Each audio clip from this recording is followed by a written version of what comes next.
district contest featuring the visiting Mount Pleasant Chapel Hill Lady Devils and your Mineola Lady Yellow Jackets. Tonight's contest is being played under the care of the University Interscholastic League. Out of respect for the game and yourself, please refrain from any derogatory demeaning cheers and comments tonight. Please support these student athletes, coaches, and referees in a positive and sportsmanlike manner. At this time, ladies and gentlemen, we'd like to recognize our first responders. If you are a first responder for both communities, if you are a police officer, fireman, paramedic, or any worker for any of the medical communities, please stand and be recognized at this time. We want to thank you for your hard work and dedication to protecting and keeping our community safe, and say welcome to Mineola ISD. Also, if you'll look right over here, y'all wave your hands over there for me. Put your hands in the air. If you are a first responder, we have some refreshments for you tonight, right over there on the floor. So if you make your way to that area tonight, that is especially for you. So thank you for being here, and here we go. All right. Now, ladies and gentlemen, please rise. If you can, gentlemen, remove your hats and join us as we honor our nation with the playing of the national anthem.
All right, Mineola Yellow Jacket fans, we're here in the Jackets Nest, ready for this game here between the Mineola Lady Jackets and the Chapel Hill Red Devils. We'll pause for a minute here, let you hear the announcing from the gym here for the starting lineup. Sophomore, number 11, Madison Manning.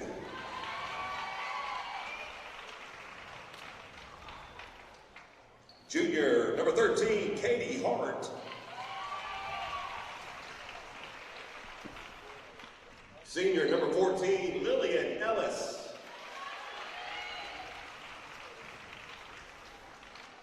And sophomore, number 23, Mackenzie Espinoza.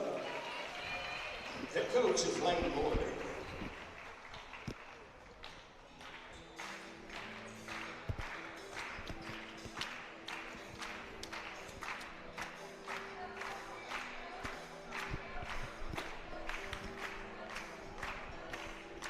All right, ladies and gentlemen, now the starting five for your Mineola Lady Yellow Jackets. Junior number 2, Miley Fisher. Freshman number 10, Jayla Jackson. Freshman number 15, Paris Spigner. Sophomore number 22, Macy Fisher. And freshman number 23,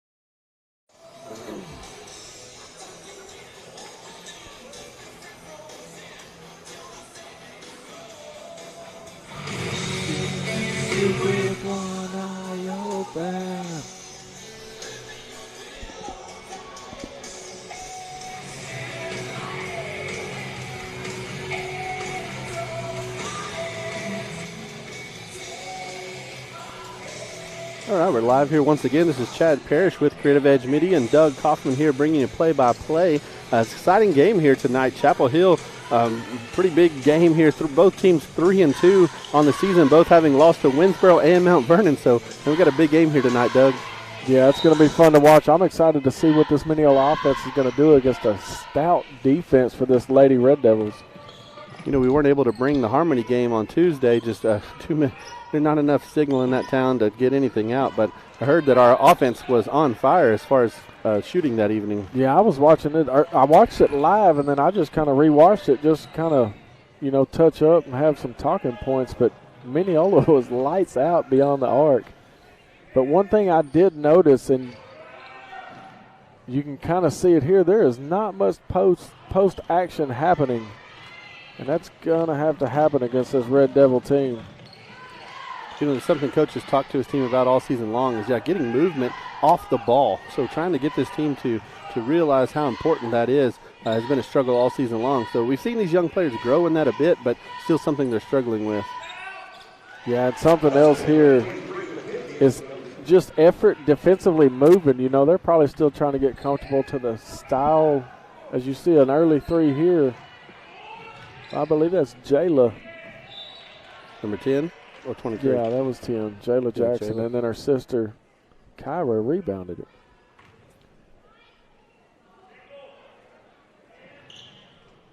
They got it inbounded, trying to work it. There we go. Miley Fisher with the finish off the assist from her sister Macy. And one thing I was noticing, I guess Tuesday against Harmony, is just the footwork defensively. We're a little, I hate to say sloth-footed, but we're a little slow-footed. As number 23 there for the Red Devils, Mackenzie Espinosa had a perfect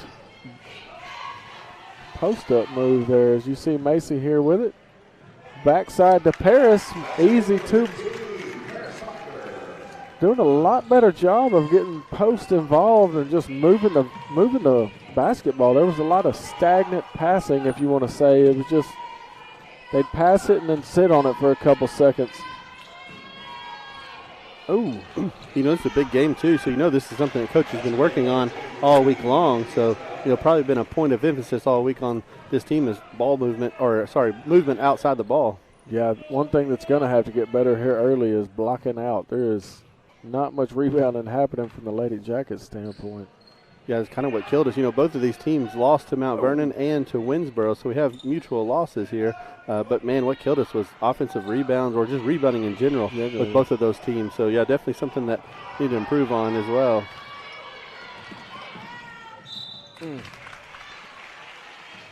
And also, man, just pay attention. I want you to look at this, and this is something I noticed with Harmony is I feel like defensively we hustle just enough to get to the person, not really break down and play a good defense on them.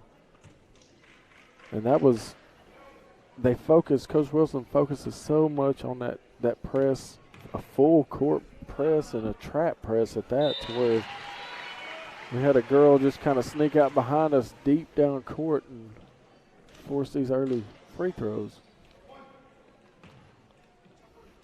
Looking at the court, we got two starters coming back from last year and 3 new faces. So, I think that's going to be kind of one of those things as the season and maybe even next season goes on, as these girls get used to the speed of varsity play and just the importance of those true fundamentals.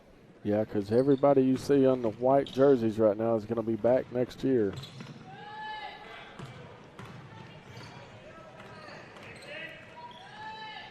Miley working a little dribbling skills here. Oh. Kyra jacked up it was a long 2-pointer, and Coach Wilson gives them heck there in practice because they always set up for that 3 with a foot on the line. Right there, you kind of like to see a lot of hustle on that loose basketball to get to it. As Mount Pleasant's getting the timeout here. Had a Lady Jackets forced a trap down there in the corner, exactly where you want to trap, and it forced an early timeout here with 4:46 left in the first quarter.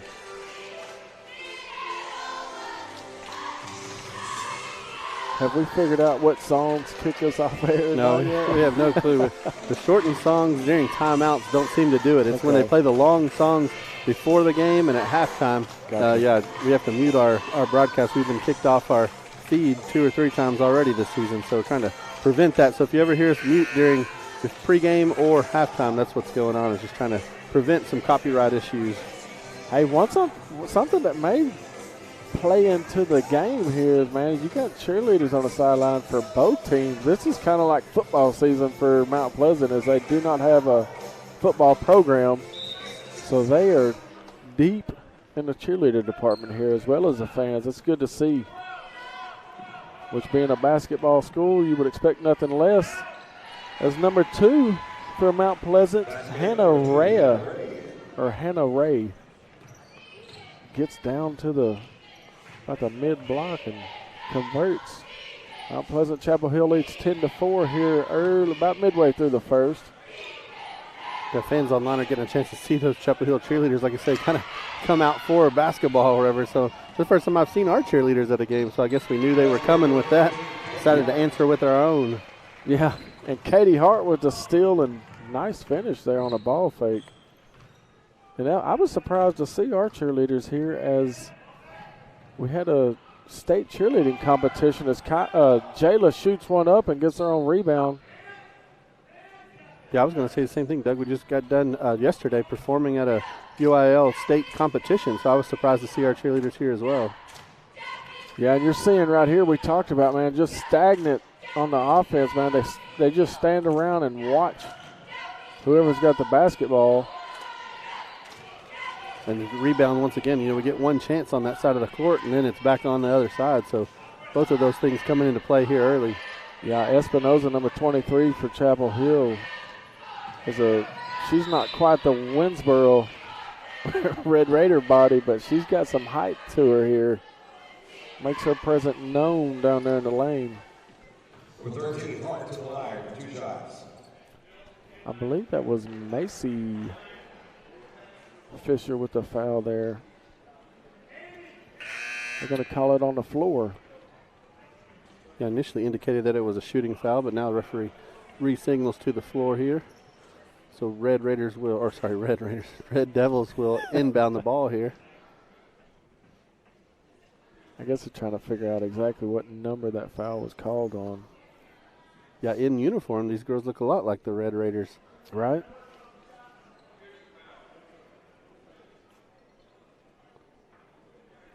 Yeah, coach questioning the referees, wanting to ensure it was not a shooting foul. So indeed is not a shooting foul. Ball inbounded by Chapel Hill.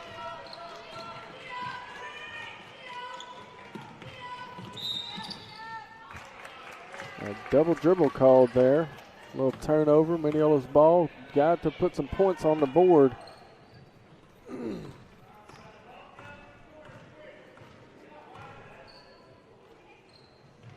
You know something, whenever you think of there's a steal here from Katie Hart again, and a timeout on Coach Wilson, but I was just fixing to talk about the offense we're running against that zone. They're running a high-low post 3 wide, and the whole trick and key to working that zone is quick passes.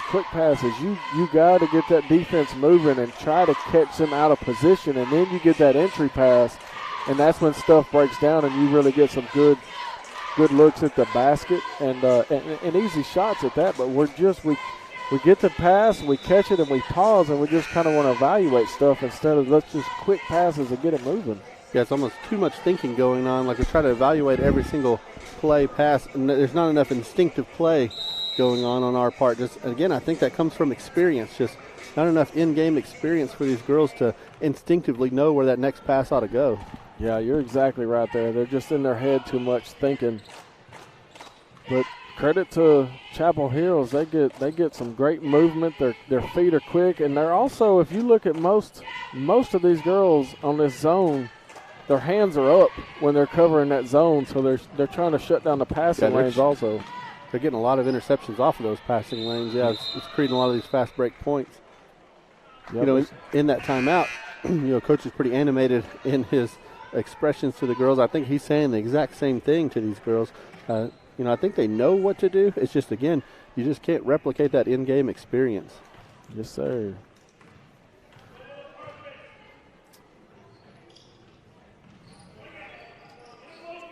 And you're seeing here that Paris, the young freshman, is doing a great job of just moving in the post, in and out, trying to get something going.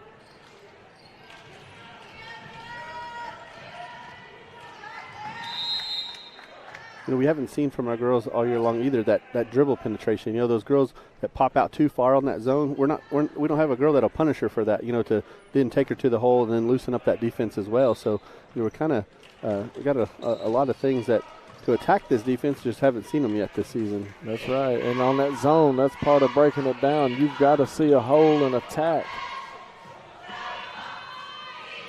And we talk about it, and Chapel Hill shows it to a T, just fast, quick passing. Double dribble. Macy Fisher, it looked like she went to pass it, and a Red Devil jumped out in that passing lane, and she put it back on the floor. And right now, this is kind of a swing game with the district standings as Mineola's 4th, Chapel Hill's 3rd.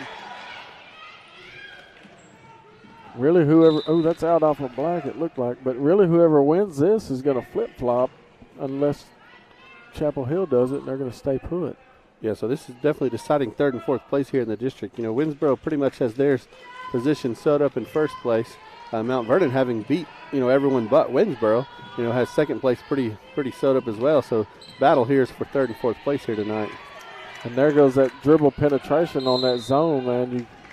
And she got to the basket. I'm not quite sure what happened there as far as the finish goes.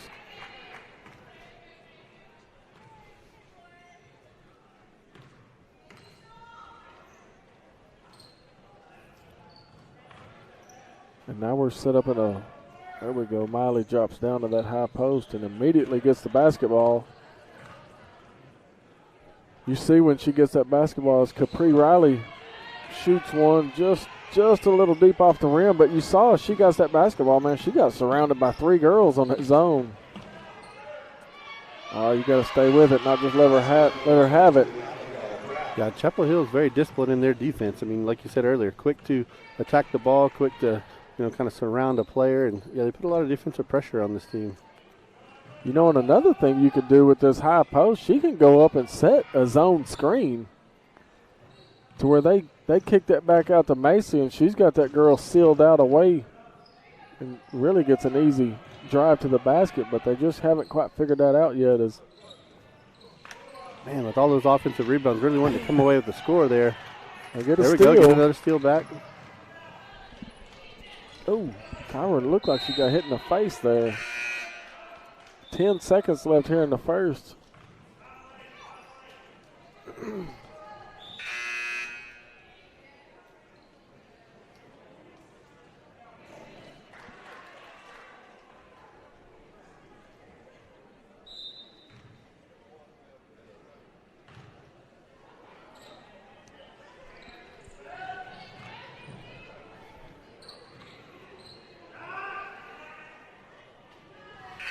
Oh, nailed that 3 as the buzzer winds down there. So we'll put the 19-7 here at the end of the first quarter.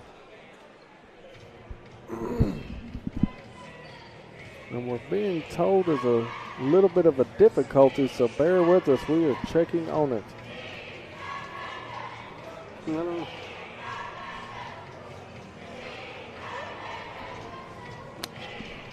says it keeps glitching on the YouTube channel.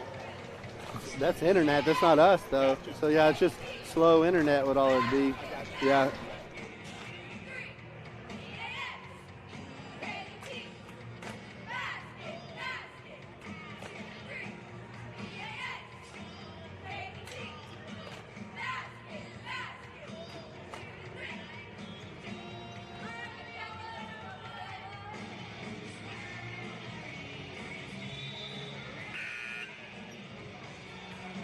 Hill is really working a good zone defense and surrounding girls as they get some penetration. but at the same time doing a great job of blocking out, rebounding, and really not letting Mineola get to the basket. They did early on, but they were moving the ball quick early on, and then they just started slowing it down, and that's when Chapel Hill really settled in and started playing a great zone defense. So let's see what kind of adjustments Mineola can make here coming into the second quarter. Little skip pass, foot on the line. That's a long two-pointer.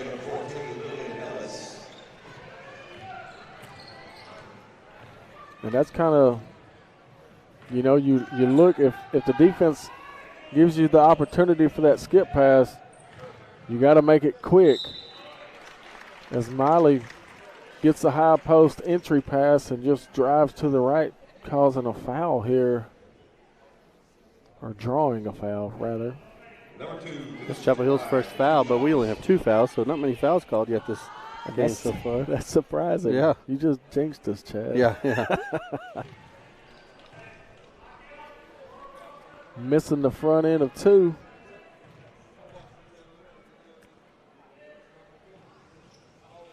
Missing both free throw attempts there. And Chapel Hill quickly across half court.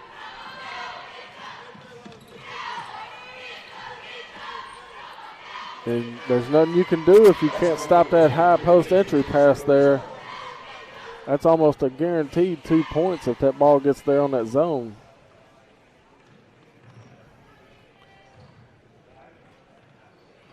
Yeah, the strength of that zone defense is on the keeping the ball on the exterior. That's what they're wanting you to do. You know, so anytime that ball comes inside, then yeah, definitely that's the weakness of that defense. Leaves it wide open in the middle.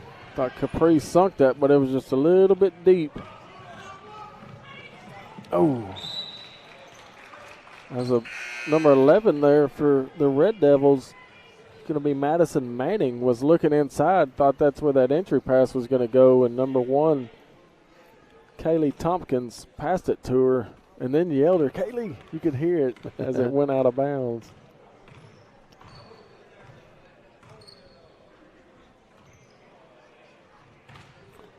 Mineola running a little 4 wide here and not much movement.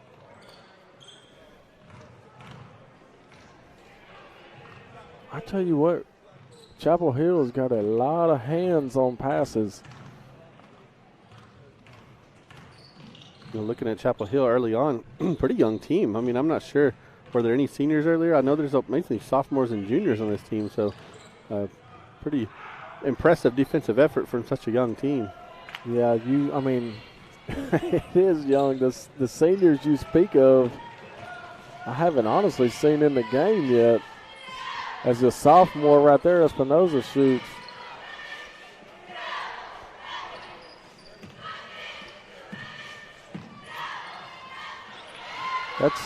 There's a senior right there, number 14, Lillian Ellis.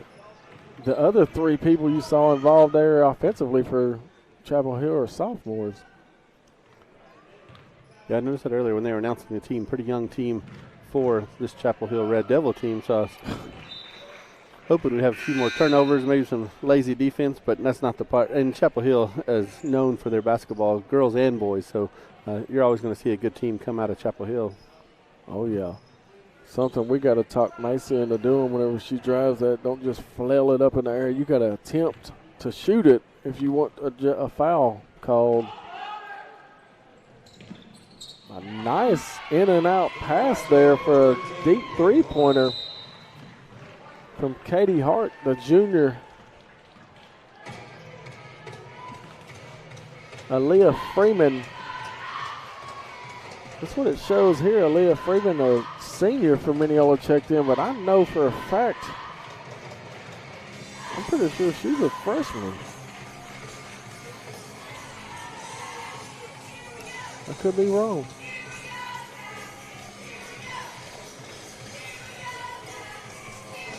Mineola trailing 29-7.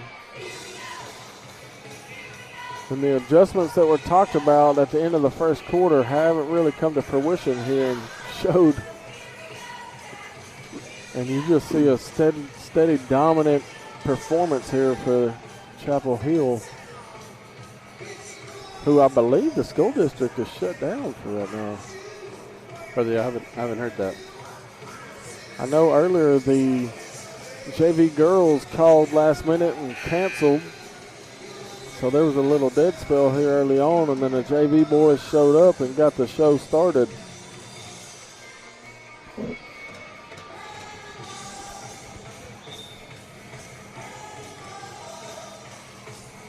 You know, tonight we are missing Ava Johnson on the court, just with a slight ankle injury. Should be back next game, but her defensive presence, you know, just in getting those steals and just getting in the face of these defenders, we really miss her this evening. So, you know, having her back next game will be big. Yeah, she is very in your face defensively. Something you want to see out of number 12 if she's down there battling. Number 12 from Mineola, Aaliyah Freeman. As soon as she got that ball on the high post, she did not even turn towards the basket. She just passed it right back out. You got to give yourself a chance there. Which, of the games I've watched quite a few and been involved in quite a few as far as live streaming, but I haven't seen her go in there much. No. This is probably the first game that I've done. And like I say, I do quite a few Mineola games. The first game I've seen her in the game as well. But also missing Ava. She's she's playing that position Ava usually plays. So I think she's kind of coming in the place of Ava. Her and Paris Sprigner taking the time there from Ava. And trying to get that ball inside off a deflection. Just unable to convert. Molly with her own rebound and putback, so that's good. A little pad of the stats there. Yeah. I've always accused. That's a Dawson doing that. That went off a Black's hand, it looked like, and they're calling it white ball, but look at it. I'm about to say Chapel Hill realized it went off of them and went down there. Look, the girls even know whose ball it's supposed to be, but the referees are saying it's white ball, or black ball, I'm sorry. I don't know how they didn't see that. There's no way it's Chapel Hill's ball. Wow.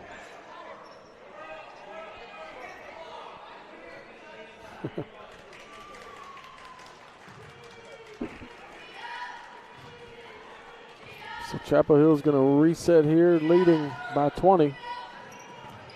And, you know, I was just talking about this.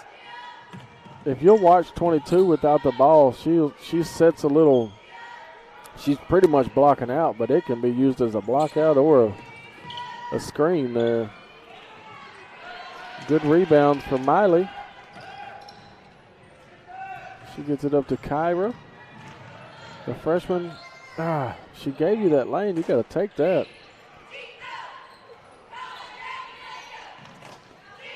Jayla a little deep on that three-point opportunity. A travel. Okay, he's going to call. I was like, if you'll pay attention to these referees when they blow their whistle, an open hand is a violation, a closed hand is a foul, and he held it open, so I figured it was going to be a travel or something.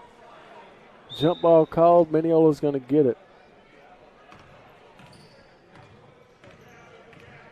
I know it may be hard to see on the live stream at the house with that referee's hand, but that's one thing I have learned to pay attention to.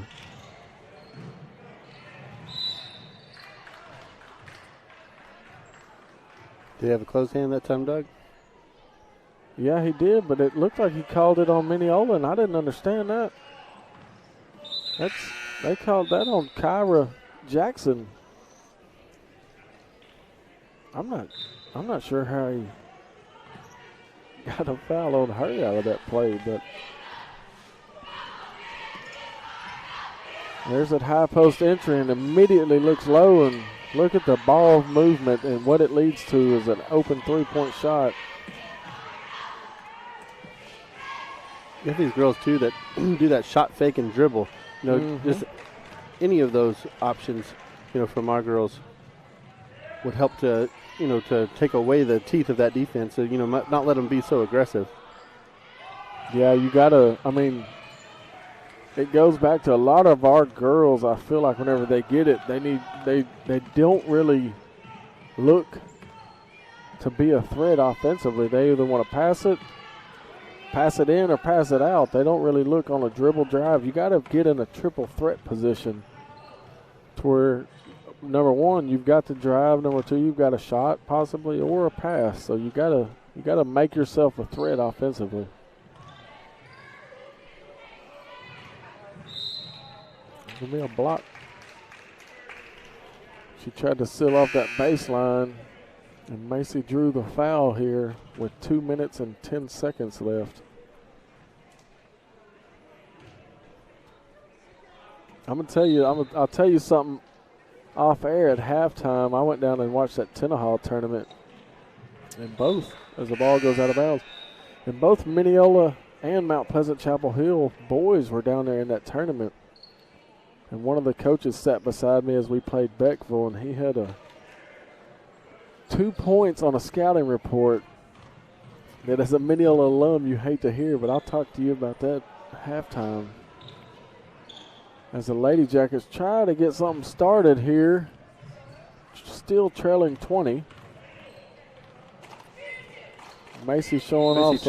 Trying to dribble inside, but that Chapel Hill defense, to get a lot of help from those outside players, I think that's big too, is not just the player defending her, but that post player collapsed down and, just makes it impossible for Macy to get through. Yeah, I'll tell you something, whenever, and if you'll notice this, and it's a perfect defensive script here for the Lady Red Devils.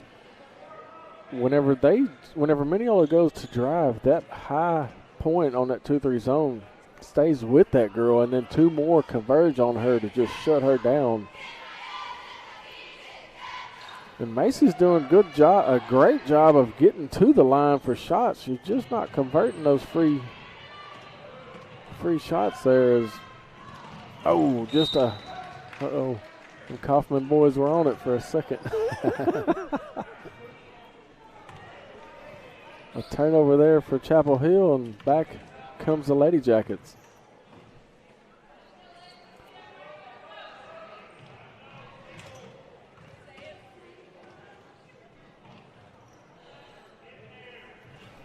High entry pass, and Miley down to Macy, and Espinoza's going to get another foul called on her. And that is something we've got to convert on our free throws. If we're going to get to the line that many times, we've got to get some points off of it. And I don't think we've made a free throw yet, have we? We've missed every one of them so far. Miley had 2, and now Macy's had I think 3. This is her 6th. Well, yeah, it'll be 6 total after these, 3 times to the line. Yeah. But Miley did a great job once she got that good one in there. But as she got it at the high post, she turned and immediately became a threat offensively. Yeah. And it opened up a pass to her sister that turned into a little travel. Mineola buckling down defensively. We just got to convert on the offensive side here.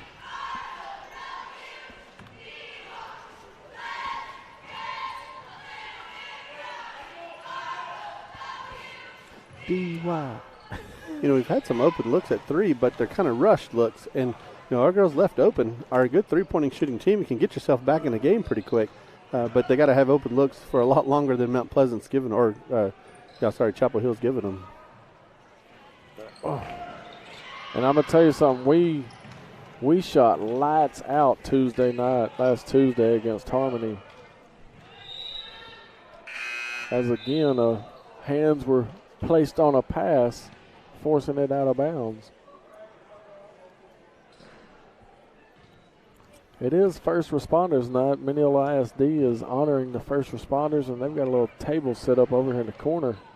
Getting a little first-hand look here of the Mineola Lady Jackets offense as Miley makes a good move to the right. Just a little bit hard off the back of the rim. Ooh. I thought Macy was on that, and a 3-point shot is up and in.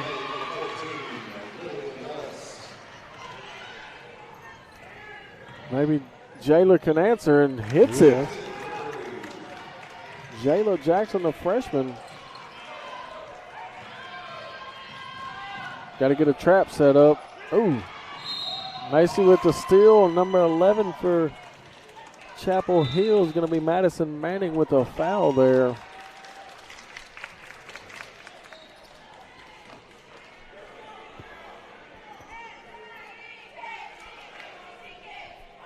Now it looks to be, I'm about to say she wasn't shooting there, and it's not 1-1 yet.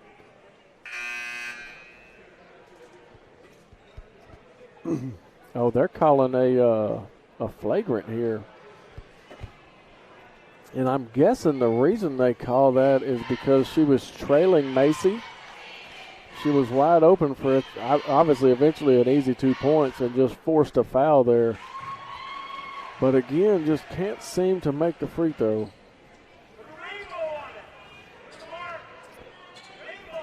Got a little, what do you call that? Couch coaching? Yeah, coaching from the stands going on.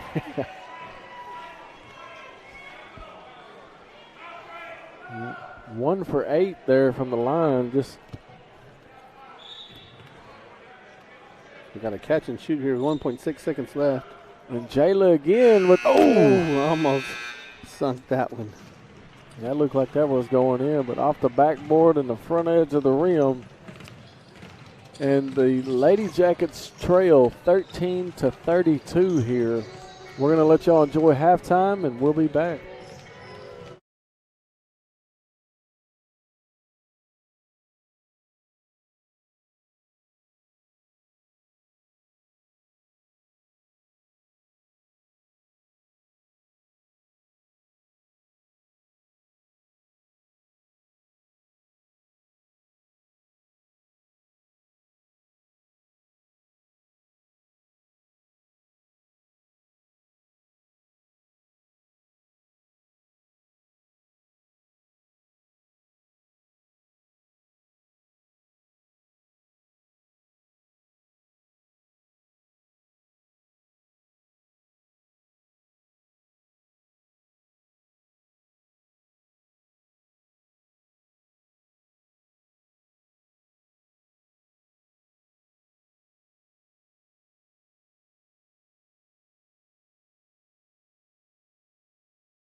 We're back here in the second half here. Again, once again, Chad Parrish with Creative Edge Media here with Doug Kaufman, bringing this game live from the Jackets Nest in Mineola, Texas.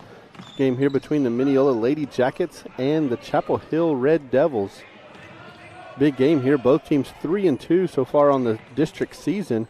So big game here deciding third and fourth place in our district. So Mineola coming out a little rough in the first half, having trouble getting the ball in on this zone. So hopefully after the halftime adjustments, we'll see Mineola here able to score a few more points and get back in this game.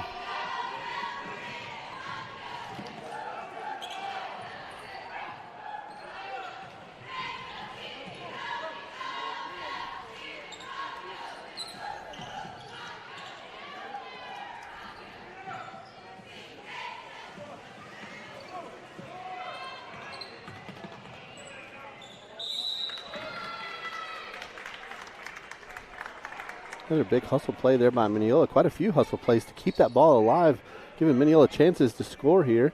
So the foul will be against Chapel Hill. So Mineola retain possession here. 6:57 left to play here in the third. Sorry about that, Chad. Oh, yeah, no big deal.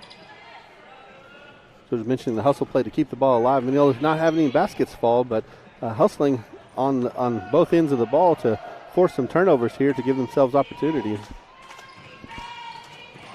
When Chapel Hill just doesn't miss. Yeah, that's a sophomore there, man. She's going to be big time. She's probably still got 2 inches left to grow. Already a big girl.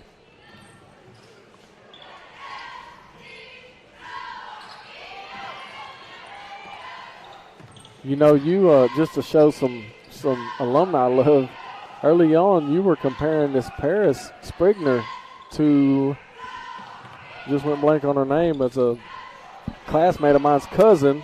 Golly, Riley, what's her name? Dadgummit, I just went blank. It was Jessica Riley's daughter. Ooh. What was that? I can't remember the name at all. Somebody comment on the live stream to help us out. Jessica Riley's daughter, and her daddy was a classmate of mine, Dale Von Taylor, and I don't even remember her name now. Josiah Riley. That's what you compared this Paris to. Yep.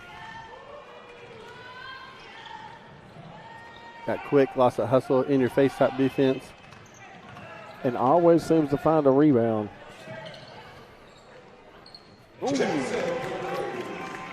Jayla Jackson slowly but surely finding a little bit of stroke from behind the line. Goes for the steal there.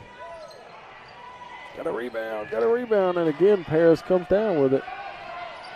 Yeah, Paris just a freshman on this team. She was a standout in the latter half of the volleyball season as well. Just a good, hard hustle, work hard type player or whatever. So, yeah, we enjoyed watching her play in volleyball season and here in basketball.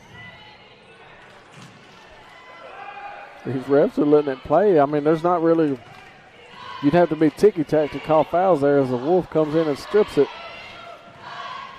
Don't foul here. You can see Jayla kind of dragging her feet. She wore out.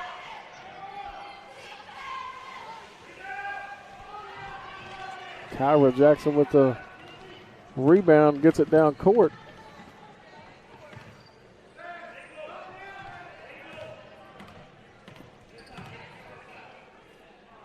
Watching these Lady Jackets, man, they look wore out. Swing it.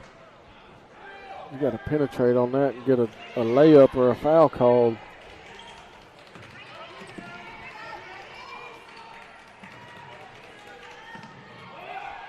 Oh, get on the floor, throw it up.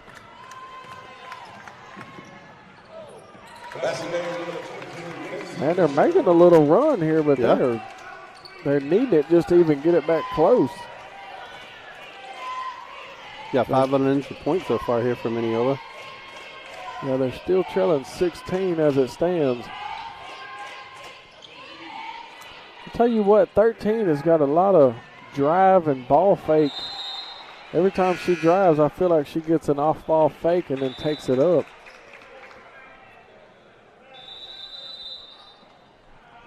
Coach Wilson's going to get a timeout, 30-second timeout here.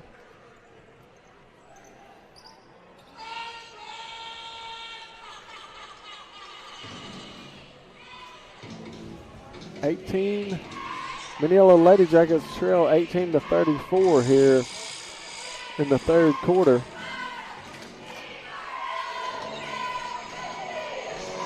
They're doing a great job of really hustling, causing turnovers, converting some baskets here to close the gap, but you can kind of see it later on right there before Wilson called that timeout where their feet were starting to slow down a little bit and starting to drag. Yeah, Mineola's defense has always been their strong suit for sure this season. And also you're mentioning, we kind of run out of gas a bit as the game goes along. We saw that in Winsboro when we called that game, and also again in Mount Vernon. So a lot of these other teams make big runs during that time, whatever. But for Mineola to make a run while being gassed, that's all we can ask from them right now. But we need quite a few more points to get back in this game. Yeah, and you're referring to games in the past. And games in the past, you have an Ava Johnson there as a early foul called here on number 12. Carolina Newman. Could be Carolina. I don't know. My wife prefers it pronounced Carolina. But, yeah, you're missing Ava Johnson here. Gives some good minutes. There's a short air ball there. Jayla kind of threw her hands up like she was hit.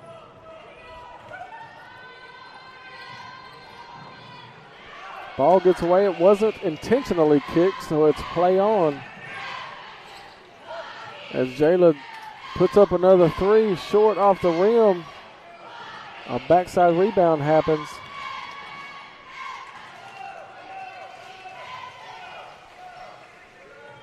And we're not getting a rotational defense happening. Just kind of a jog over there. You can tell their legs are a little bit tired here. Nice shot by the senior.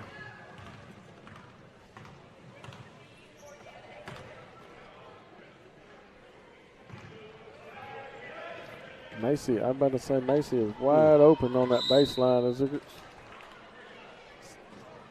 Got a block called there on Mrs. Newman.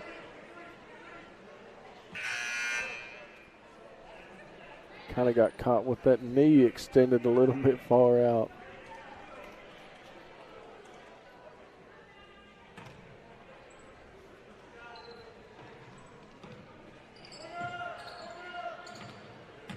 Nice entry pass. A good move there by Fisher. Just defenses there right in her face. Looked like she got a hand on that ball. Yeah, and Mineola came away with an offensive rebound here, but kind of threw it up on the back or the underneath of the rim.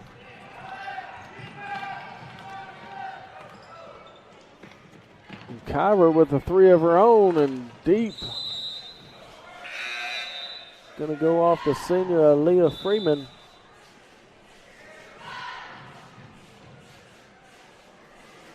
We seem to live and die by that three. If our three-pointer's on, boy, just like I happened in Harmony the other day, we come away with a win. But yeah, if our three-point's not on, we just have a tough time scoring, it seems. Yeah, in bunches say that. Obviously we got 18 points on the board. We can score, but to be able to hang with Chapel Hills, the Mount Vernons, the Winsboros, unless our three-pointer's on, we just have a difficult time keeping up. Yeah, and it just comes back to Mineola's girls basketball got – that was close to backcourt. But they got used to – we had a penetrating style playmaker that left, and a lot of people leaned on her. But we just don't have a controlled penetrator.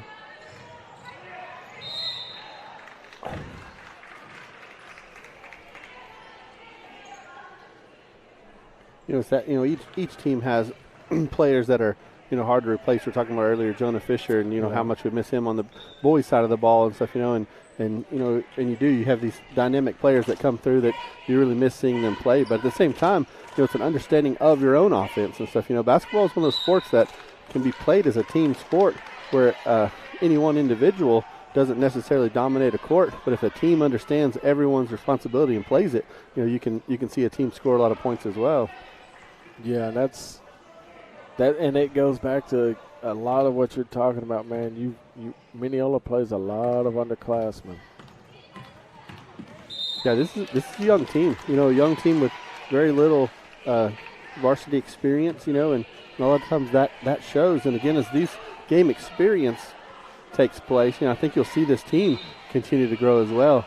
Coach Wilson, talking to him yesterday when we were taking pictures for the softball team, actually. Coach Wilson, he's doing the right stuff. He's teaching the right things. He's pulling these girls to the right places. Just they need that game experience to be able to put these things in place. Oh, got away with a push there. As Espinoza is right in asking for that call, but it goes back to you're sitting there speaking with Wilson, and I've spoke to him too. He runs his own defense, and he teaches a certain way. It goes back to what Winsboro does so well and why they have just a powerhouse in girls basketball. Is that stuff's taught early on, and something as the ball's knocked away here, but Mineola retains. But something that really needs to be preached and pushed here in Mineola is the little dribblers style. The younger youth league in basketball.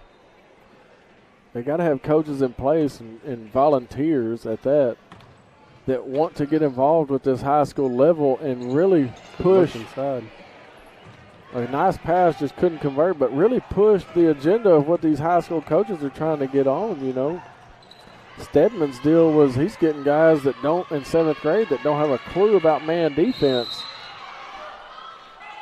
Yeah, you get it a lot of times at these little league levels, little dribblers levels, a win at all cost attitude and stuff. And we've gotten away from them a lot of times fundamentals and teaching kids how to play proper defense and how to read and run an offense and those sorts of things and stuff. As they get up older, definitely need to focus on those things would help these high school coaches out a lot. Yeah, that one of these refs made a call, and Espinoza's still upset from getting pushed out of bounds, was chirping off the bench, and so they had to have a little talk with the coach there. Black hits that out of bounds, no one touches it, and it's given to him. But, yeah, that's something we're focusing on our little team, man. Stedman, as the third quarter comes to an end, Stedman's sitting there preaching, hey, I need man defense taught. And you don't see that at the 3rd and 4th grade level at the boys anyways. And, it's going to put them just a step ahead. You know? Yeah. But something Wilson, and I may have got too loud there, got a little excited on this, but something Wilson really needs to try to develop. And I feel he's got the people there. They just got to get comfortable with themselves and with this level of play is that penetrator, penetrate, make something a facilitator, make it happen.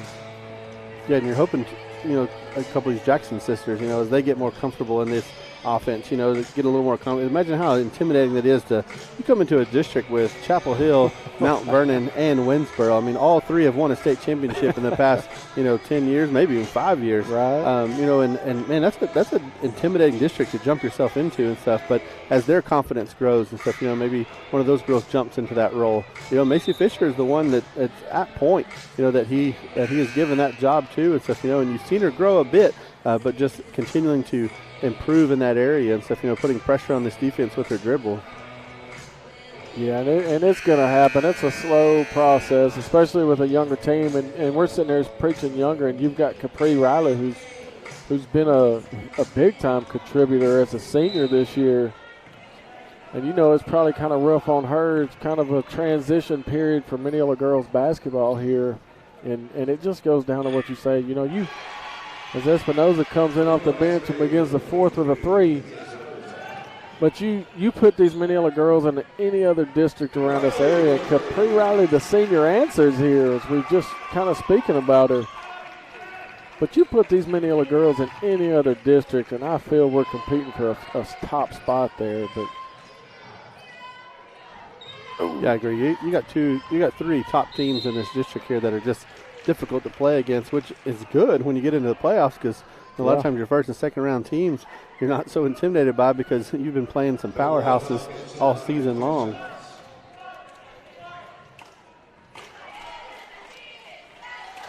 As the first free throw's made here, you know, you kind of want to say I believe that foul was called on Miley, but she was in a great position.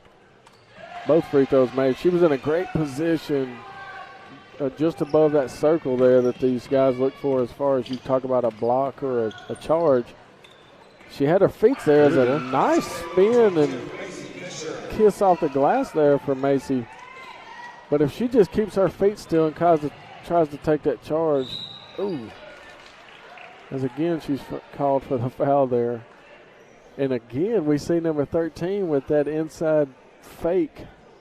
She does it every time she goes up for a layup. She fakes the pass away from it and tries to go to that offhand for that layup. Yeah, again, you can see a lot of those fundamentals taught in these Chapel Hill girls, as we mentioned in the Winsboro girls as well and stuff. You know, Alan Wilson, what is it? It's second season? I believe so, yeah. So also new coach as well. You know, you brought that up a while ago. Mills had three coaches in the past, 5 years and stuff, So yeah, each of these girls having different experiences through their junior high level up to high school. Having a consistent coach in Wilson, I think will improve our program as well. Jayla had the right as Capri hits it, tries to kiss it off the glass. Jayla had the right idea. She just threw it at the foot of that intended target here. Got a rebound. Good block out there from Jayla, the young freshman. Capri Riley was flashing on that backside and open. Oh. Just not taking care of that basketball there as an errant pass. Almost went out of bounds, but saved by Chapel Hill. The other thing, too, that I'm excited about is, this is true in volleyball as well, is the 8th grade class coming up for Mineola for girls sports is going to make a big difference their freshman year. Undefeated so far in district play for basketball, went through their district season. Not sure exactly how they ended, but, pretty dominant in their district season as well. And I think we're going to see a lot of this, what you call a program, putting in place and stuff, And so I know Coach Wilson and all these coaches work hard to develop these kids in that junior high level, and I think they've done a good job up to this point in these teams that we have competing in junior high right now. Yeah, they're definitely putting in the work where it needs to be put in for sure. Oh, that's good luck. We talk about it. Macy may be up here listening to us, man. I thought that a while ago on that drive. I was like, she's going to watch this later and be like, yeah, I told you. I think she's hearing what we're saying. But, man, that's just think about the pressure that puts on that defense, pulls them in, leaves that outside shot open for these girls. Man, that's huge for Mineola.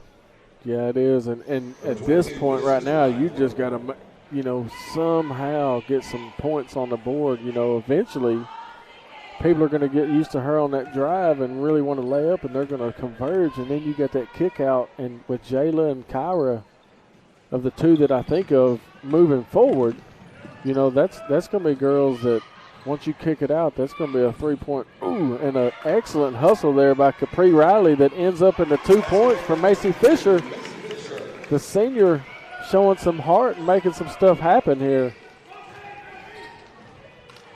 Oh, just a little nonchalant foul there on Macy Fisher, reaching over. I'm going to tell you what, Mineola's played a heck of a game here in the second half. Yeah, I agree. Defensively and, again, offensively, we've seen that change take place within this team and stuff. Trying to battle back here in this game with, 5 left to play.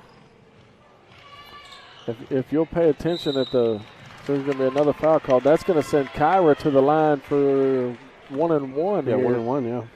But if you'll pay attention, man, defensively, pay attention to what these Lady Jackets are doing. They're putting a body. As soon as that shot goes up, you see 2 or 3 people blocking out and putting some effort on that side of it. So Wilson doing a great job of identifying what needed help at, going into halftime and really enforcing it and talking these girls through that as Kyra makes the front end of the 1-and-1. Whoa. Thank you. These free throws along the back stretch here are going to be huge for Mineola. And again, not something that we've been very good at so far, but Tyra makes both of those there. We got Tasha Sneed in the middle. She brought me, we talked about it last time. She had as a turnover by Miley, almost stepped out of bounds. Oh. It's a good idea. Going to get her with the travel there, but, they're being aggressive, man. Yes, exactly. Yeah. I know Coach Wilson's a lot happier. You can kind of deal with a turnover as long as you get some aggression behind it. But yeah, Tasha Sneed, last time we were here, which is, I feel it's been a while, was talking about this Texas Longhorn blanket. She brought it, I can see that, yeah. I'm sure one of my boys will steal it from me.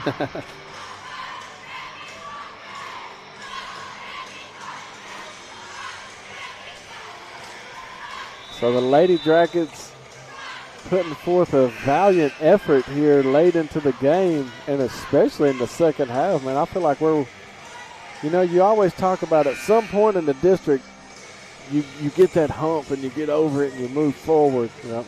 And I feel like we've kind of seen a hump change here from the first half to the second half. Well, especially too, this is just the first time through the district, district play. It's we start back over. I think it's next week with Quitman, next Tuesday at Quitman. And so for Mineola to take on a good team here in Chapel Hill and to show this heart in this fight here in the second half, and find something out about themselves, that's huge for the second half of district play. Yeah, and like you say, earlier we were talking in the third quarter how tired and how flat-footed they were, but here you got this hustle. Again, something Coach Wilson's saying in the huddles has changed their mind, but I love to see this play here by these Lady Jackets. Oh. That's just kind of defense got kind of out of position, and Espinosa filled the lane correctly, getting an offensive rebound and causing a foul. But, at the same time, you're fixing to get these young freshmen who've seen a lot of these teams the first time and were timid. You're not going to help but be timid. But they're going to play these next games, next time they see these people, with a little bit more confidence and understanding of how to play it. Yeah, I definitely think so as well. Mineola did what they're supposed to secure a playoff spot, and that's beat the teams that, that you ought to beat. And now here playing hard against a tough team like Chapel Hill, I think that's a win for Mineola, even with the score like it is here. And what the crazy thing about this, Chad, man, I feel like they've done all the things right here in the second half. We just got to convert here at the free throw line. Yeah, I agree. And you think in the first half, man, we had 8 free throws that didn't go down. You put that on the board, it's a different game. Yeah. It's like a 5-point game then.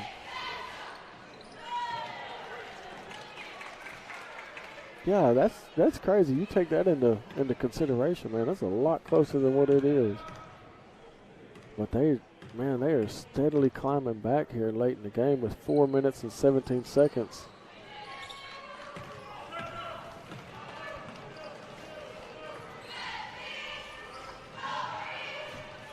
Yeah, outside just being a defensive team, Mineola doesn't really have a defined. You see teams who are running teams.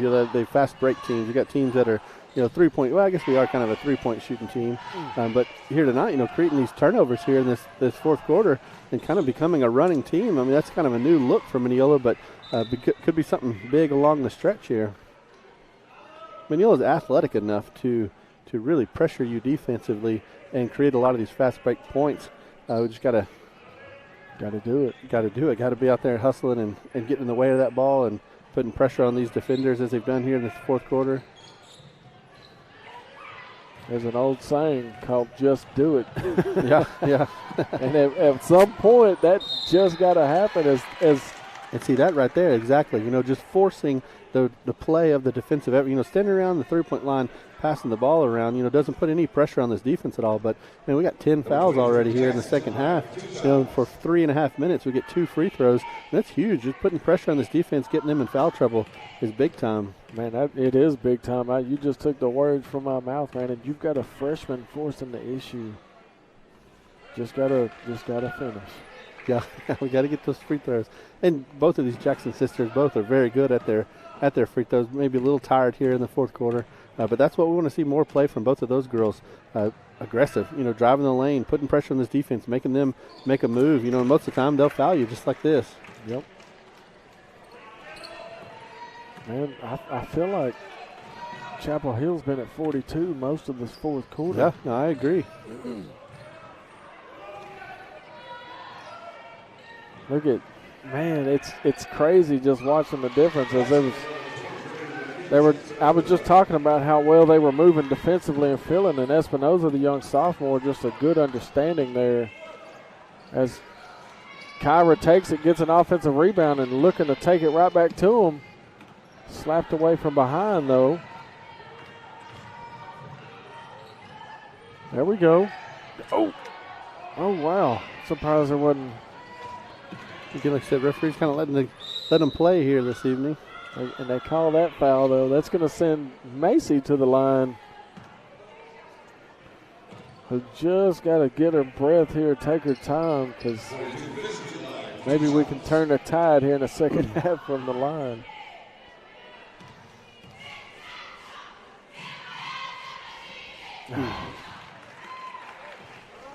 At this point, you're kind of on the island out there. Everybody's watching. Everybody's quiet. You just can't get in your head. Here we go. She makes the back end of the 2 free throws there.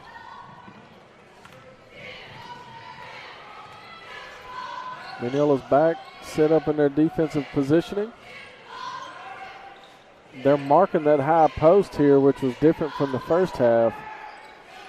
Yeah, Mount Pleasant had it easily into that high post, which created a lot of their offense here. See, they get into it. They're big on that and getting that ball to that high post, and they're really what triggers their entire offense. Right. Yeah, because once that happens, then you've got these outside low extended posts, we'll call them, that kind of crash from both sides, and then you're looking at a triangle offense, and you've got so many options out of that when you're in a 2-3 zone. See how Coach Wilson seeing that sunk that top defender back, making it, preventing them to get that ball into that high post as easy as they were in the first half. Yeah, that's a zone killer once you get to that middle high. And especially, I wasn't that good of a basketball player, but man, if you had somebody that could just drain that from the free throw line on a jumper, whew. Yeah, 22 hasn't shown herself to be much of a scorer tonight, but she's a great distributor of the ball. Number 22 for Mount Pleasant, so Abigail Tharp. She's a great distributor of the ball from that point or from that high post position. So you tell it's something they definitely practice quite a bit there in Mount Pleasant.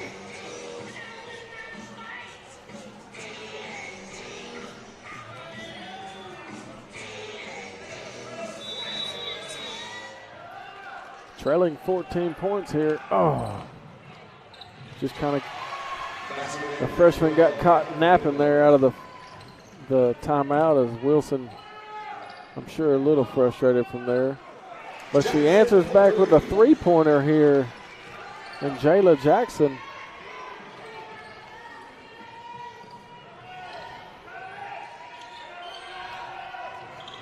It's, watching almost. Oh, they're saying Chapel Hill dribbled it out of bounds. Mineola ball for a defense again, forcing a turnover.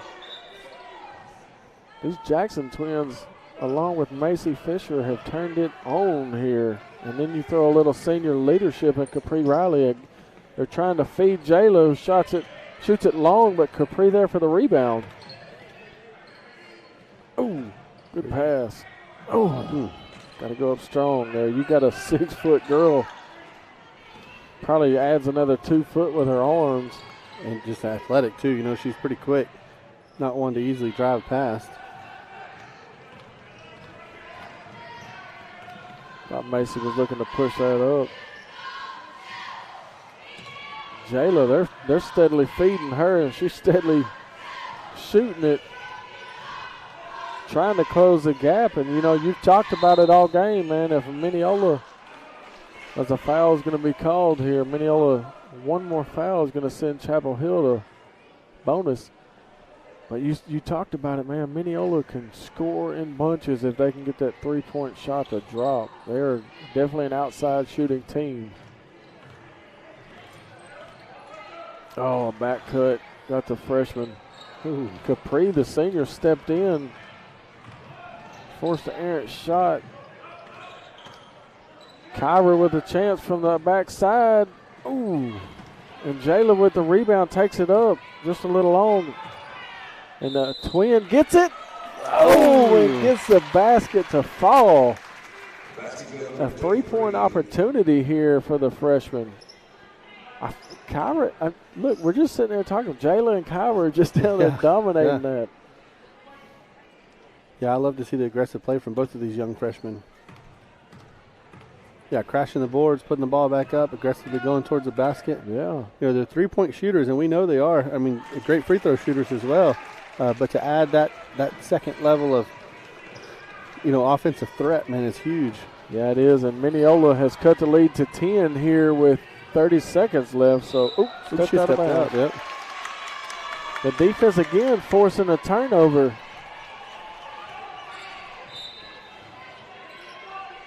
Got to push it and get a quick shot up as they get it to Kyra, who gets kneed and then kind of hitting the elbow out of bounds. 23 seconds. Got to get a quick shot up. Going to get it to Capri, and she can hit it from deep too, off the glass, and just missed it.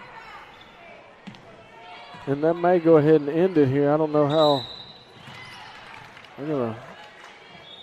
Kyra's going to foul with 14 seconds. That's going to send Chapel Hill to the line for 1-1. Maybe a little bit too little, too late. But man, the effort in the second half. You know, was just amazing. imagine if they had been playing like this all even. What's crazy, even 3 quarters. Yeah, 3 quarters into this game. You know, they've come on fire here in the fourth quarter.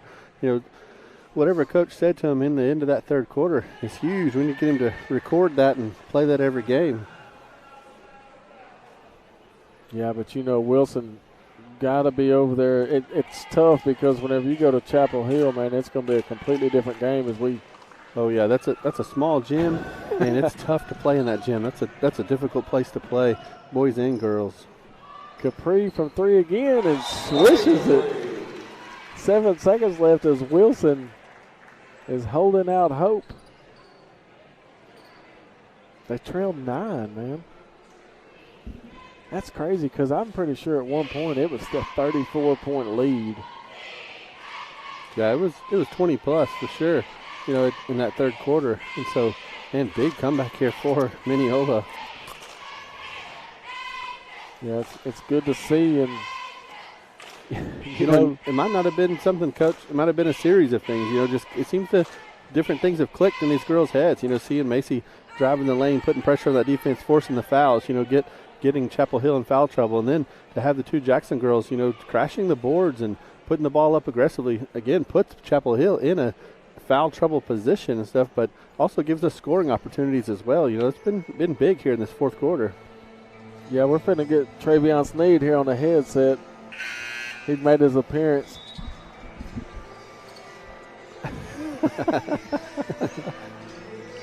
You know, we tried to get him this last football season. I don't think we're going to get one this next football season as big as he's looking. Yeah. We've tried a time or two to get old Travion on the mic. Hey, but at least we get a smile out of him whenever he says no. Oh, turn around. Oh, travel. 4 seconds left, man. They got a chance to cut it to 6 here.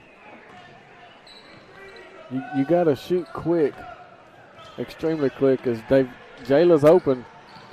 Oh, just throws it away. Don't foul, don't foul. 0.3 seconds left. It's games like this I can remember as a varsity basketball player. You're over there begging, don't foul, and then 0.3, and you're like, oh. Your Lady Jackets, man, you just got to love the effort you see. The hump that you feel like you hit the top of where you're starting on that downhill slide. Yeah, I think we've seen this definitely here in this fourth quarter, a different Mineola team. Now the question will be, can it be repeated? You know, what was it that has clicked in each of these girls' head? What was it that caused us to play this way against a very good Mount Pleasant team? It's not like Mount Pleasant came in and threw in all their substitutes. You know, you've seen that before. When you're up by 20, 30 points, a team will throw in their substitutes, and then you beat the JV is what you did. But tonight, that's not what happened. That was Mount Pleasant's varsity out there on the court. And our Mineola girls put it to them here in the second half. I would even venture to say we outscored them in the second half, knowing the lead at halftime and then what the score is now. I'd venture to say we won that second half, and a lot of that came in the fourth quarter. So loss here tonight, but on the scoreboard. But man, I think a big win as far as this program's concerned, and as far as this district season's concerned. I think we're going to see a lot from this team. So I'm excited to see them play. And I have to check to be sure. We're going to bring you the boys game live here in just a little bit. But I believe we broadcast next Tuesday in Quitman. I believe it's in Quitman next Tuesday. So it'll be a big game for the boys and the girls. The girls have already played Quitman and beat them here. This will be the first time for our boys to see that Quitman Bulldog team. So it'll be a big game next Tuesday evening. We're going to go ahead and mute our broadcast here this evening just to, again, avoid some copyright issues. And we'll be back with you to bring you this boys game. It was a final here. What was it, 49-39, Mount Pleasant Chapel Hill over the Mineola Lady Jackets. So we'll be back with you in just a few minutes.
right, good evening, ladies and gentlemen, once again, and welcome to the Jackets Nest of tonight's Varsity Boys Contest.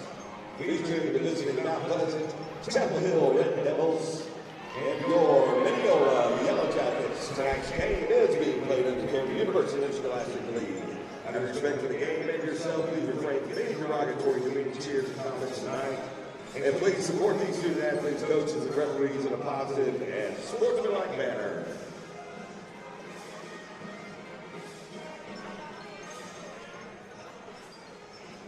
All right, at this time, we'd like to have a special recognition tonight. Coach Stedman and Mineola ISD would like to present junior number 3, TJ Moreland, a plaque commemorating his 1,000-point sword for the Mineola Yellow Jackets. Excuse me, I said number 3, I meant number 2, my bad.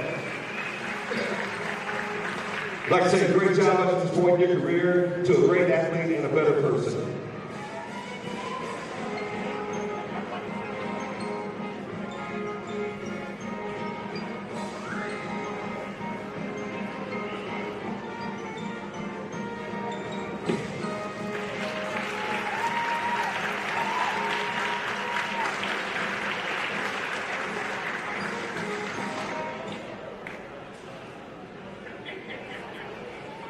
All right, ladies and gentlemen, now starting 5 for the Red Devils. Senior number 1, Javo Zachary.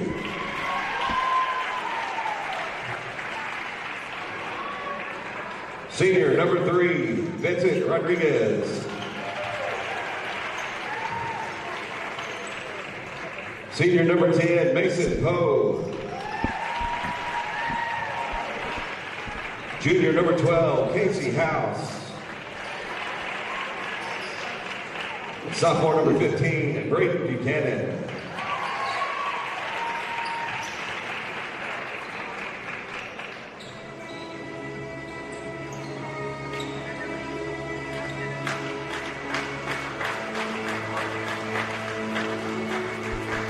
Jalen Harper getting them started now. All right, ladies and gentlemen, now the starting 5 for your Mineola Yellow Jackets. Junior number 2, TJ Moreland.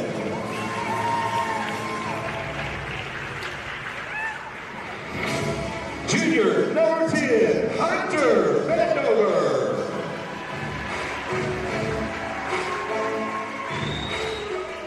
Freshman number 15, Zay Lipscomb.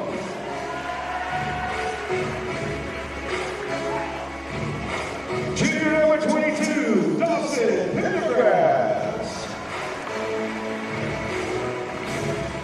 Senior number 32, Stephen O'Leary. Your head coach is Ryan Cinnamon, assisted by Brad Gibson, Dakota Hyman, and Terrence Harper.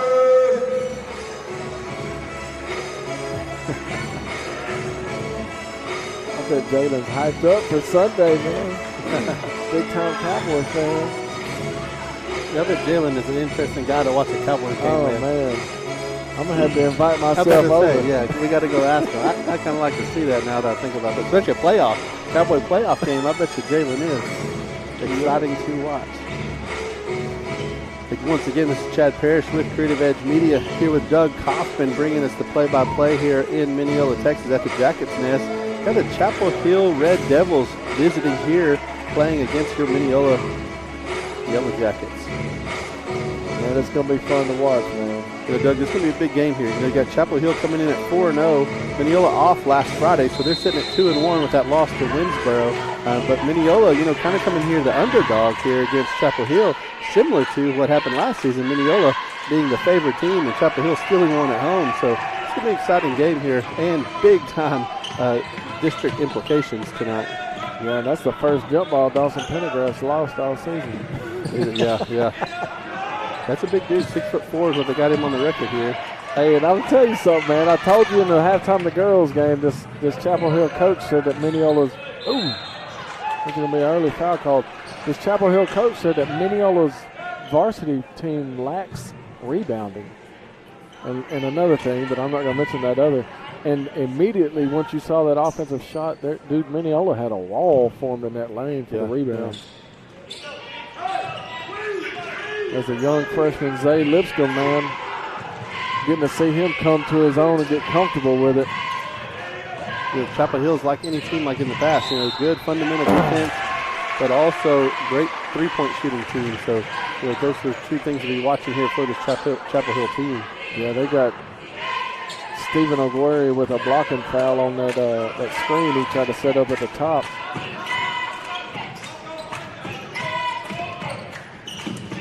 And again, this Chapel Hill squad only plays basketball. Well, basketball and baseball, but they don't play football. So this whole fall, they've been prepping for a game like today. Coming in 4-0 in the district. Set up a little trap, forcing a turnover on the freshman. Kind of a little ticky-tack foul there. Basket good by number 3. Points finally get put on the board to the line. One shot.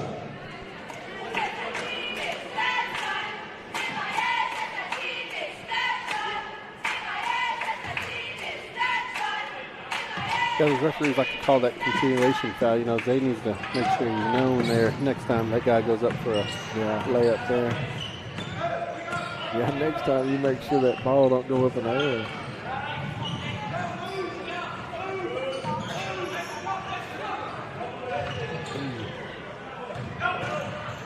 TJ had the open look and drove to the basket. Just a little short there. As you see early on, they're trying to get Dawson out of the lane. That's made number 15, the break Buchanan. Chapel Hill's up 4-0, and again, both of these teams have seen each other play in person in the Tenahall tournament.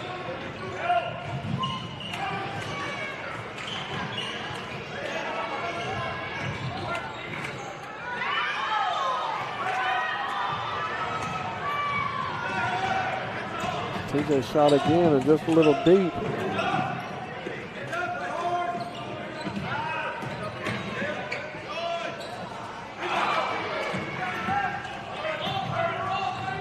Mineola's doing a great job of defensive rebound, and Hunter Vandover broke open early.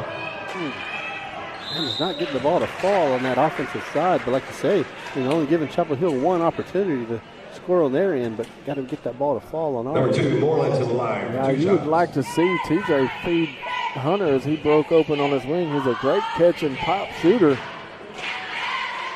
But he took it down, forced a foul, got to the line, and he hasn't had anything fall yet.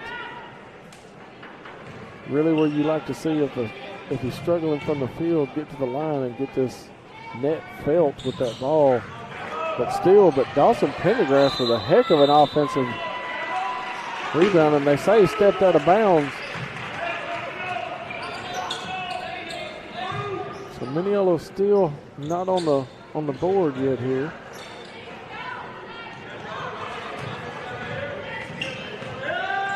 You got to watch the backside. Zay, poked it away. He wasn't able to recover before it goes out of bounds.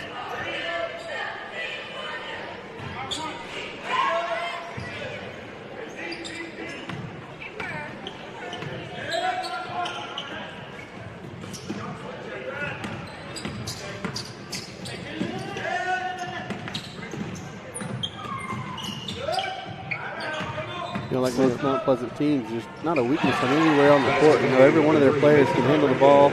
Every one of their players can shoot the ball. It's just a strong team from top to bottom for this Mount Pleasant Chapel Hill team. Yeah, and they are taking it to the young freshman here.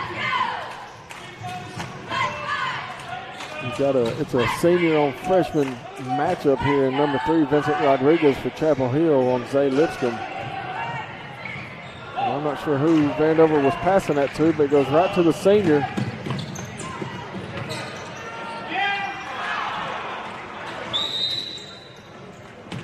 As Stedman gets a timeout, I think he's getting a little frustrated because Chapel Hill's getting to the basket with ease almost, and then whenever they don't, they're able to get their shots to drop.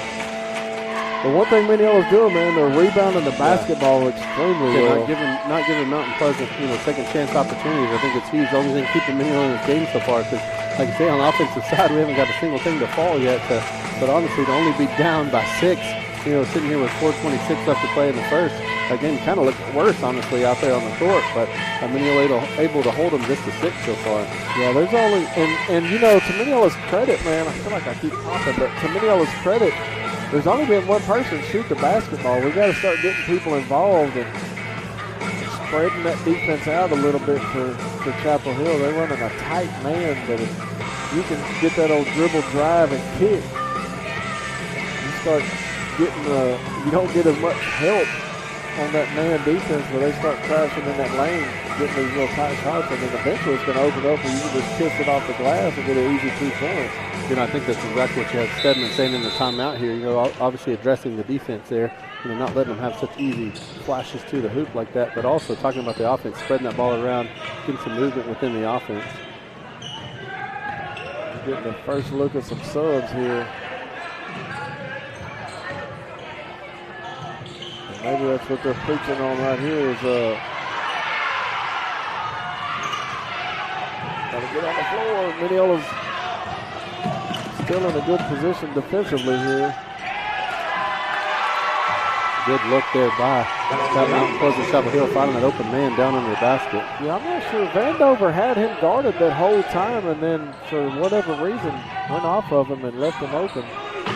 As Moreland finally gets one to drop here.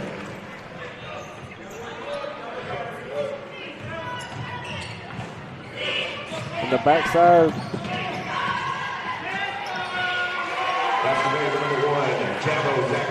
Chapel Hill making it look way too easy here early on. That backside help came to get the man with the dribble pressure and then left the man flashing that lane wide open. So, yeah, Mount Pleasant showing you exactly how to run one of these full court pressure breakdowns.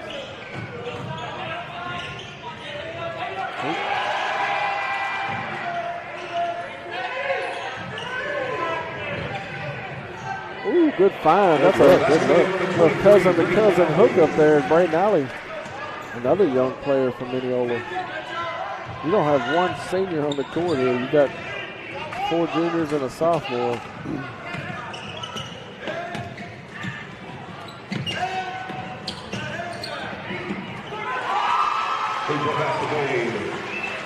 Chapel Hill has come out on fire, buddy. Yeah, you can't leave Chapel Hill. They love to run that play where that screener comes in and then ball pressure. The guy with the ball is able to flash around and get open for that 3-point shot, and that is tough to defend. And Chapel Hill is great at running it. That was that dribble, drive, and kick we talked about. It should be on the floor though. Haley to the line for 2 shots. Thought he got that foul in before he went up for the shot. I guess they're saying he was in the motion. And Mineola stands is quiet. Make some noise. I think maybe got some nerves in the building. I think all of us know the implications of this game, and not much noise at all coming from either side of the court. Honestly, you're not hearing Chapel Hill making much noise either. 2 missed free throws there. Uncharacteristic of this Chapel Hill team, missing free throws. Lipscomb's back in here.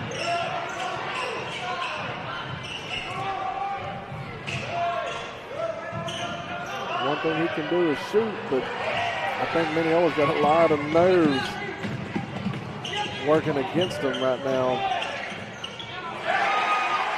Chapel Hill is everything solid for him. I bet they're shooting close to 90% here in the first quarter.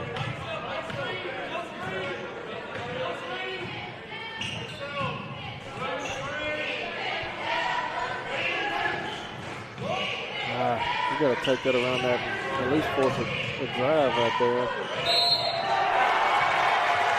Moreland is trying to make some stuff happen here.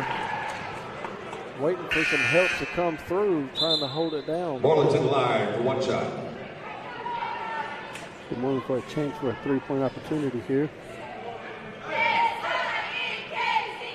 I think it was he and Braden Ollie are the only ones that scored so far.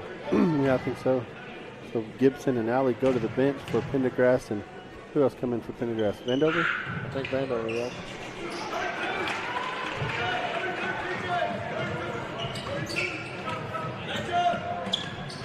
And here we are, the senior on freshman, man. I just feel, you know, we're seeing something here. Mineola has ran a man all year, and they're in like a little 2-3 zone here, and that is uncharacteristic of them, as we have not seen that. So I don't know if it's the Red Devil offense forcing the hand on the Mineola defense or what.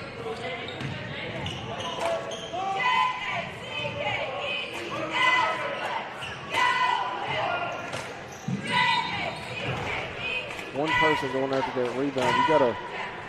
TJ's got to be able to follow that shot instead of just fade away from it. Stephen O'Guary giving 110% effort there. Just stepped on that out of bounds line. As Alley comes back in to give Moreland a rest. 30 seconds left here in the first quarter. Mineola trailing 12.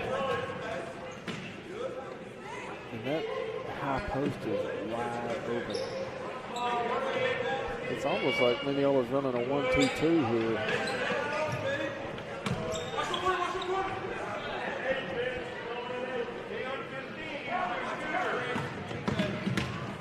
I think they're all over this. Might have gotten away with a travel there. As maybe that's a break Mineola needs, an air ball shot. Send Chapel Hill into a cold spell, hopefully. So yeah, Chapel Hill waiting for that last shot there, the air balling it here. Down by 12 here in the first quarter. So interesting first quarter here in Mineola. Mineola's still looking a little lost on offense, if you ask me. They're still trying to figure out who they are and who's going to make the plays this game. So hopefully here in the second quarter we'll see a little more definitive offense come out of this Mineola Yellow Jacket team. Yeah, and it goes back to exactly what we were preaching at the girls' games. There's some of these guys here coming around screens and immediately passing it off, and you've got a wide open cut to the lane. Man, sometimes you just got to let that basketball nature kick in and force an issue. And we'll see Stedman is. Whereas again, you see on the Chapel Hill side, when they catch the ball, they know exactly what they're going to do with it. They're either prepared to shoot, and it's a quick shot that, man, is high percentage and goes in, or they're quick to take it to the lane and put some pressure on that defense. You see very little of catch and just wait, and I think we see that a lot with both of these Mineola teams, just a lot of catch and wait instead of knowing what you're going to do with the ball after you catch it.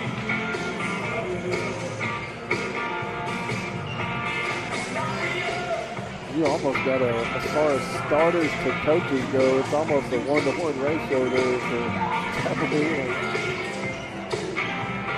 Yeah, Chapel Hill brings almost a football level staff to their basketball games. But again, without football, I guess it's maybe kind of their thing.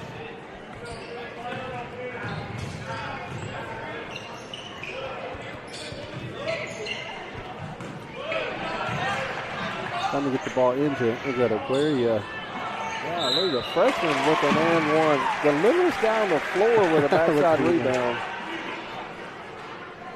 That's good. 15, let's go. Gave it his all with a little step back jumper, but shot it deep, and Zay Lipscomb was there for that rebound and putback.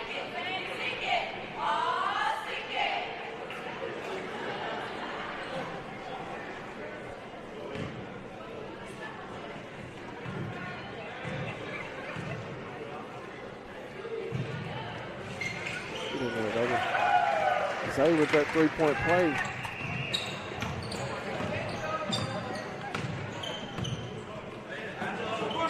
Brings it within 9 now. Left him wide open to the corner, and boom, he done miss. Basketball school wide open at the elbow. Again, like we were saying earlier, just top to bottom, this Mount Pleasant team is talented. You know, there's not just one person you can leave open, and especially in that way from that corner shot there, and nails it from the elbow. And one. I tell you what, if Mineola keeps converting these and one opportunities. Basket good number 22, Dawson Pendergrass. And I'll tell you, that's something that I feel like Dawson's improved on as the season, but from one season to the next is his ability to dribble and drive. And that's a left-handed side dribble and drive, and him able to hold his own there, I think, is a big improvement on Dawson's game. Yeah, that was something that coach said down there at Tenahall. He was asking about Dawson in football, you know, because they don't get to watch that. And I said, man, I'll tell you this, like he's a man amongst boys out there on the football. And if he was a basketball player, there wouldn't be nobody in this area that could contain him. He's just an athlete that comes out here and gives it all he's got on his hardwood, and it shows. As Mineola, left his feet there. If he'd have been able to hold his feet there, keep that pressure up, it had that guy in trouble. And we're seeing, there's 2 fouls, I believe, on Moreland now. But we're seeing here Mineola doing what they've done normally, and that's that high trap. It almost worked out in their favor, but a foul was called.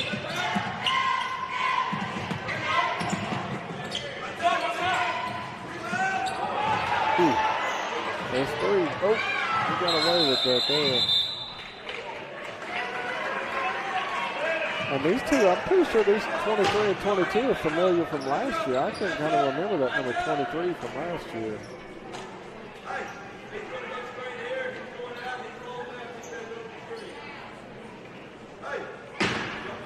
They're checking to make sure that they flip, because out of the quarter, Chapel Hill got the basketball. Yeah. Figure out possession there. And there was not a. I'm pretty sure they got the basketball.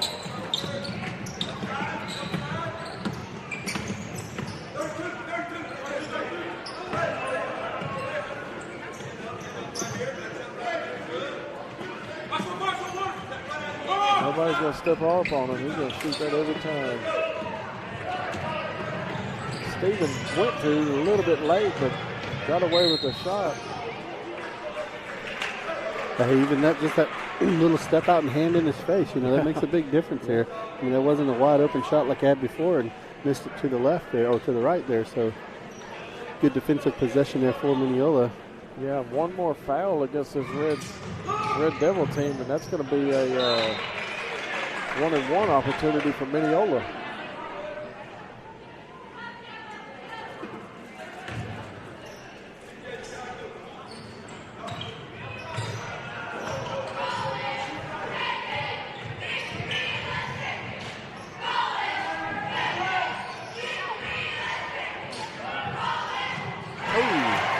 Off the glass for 3.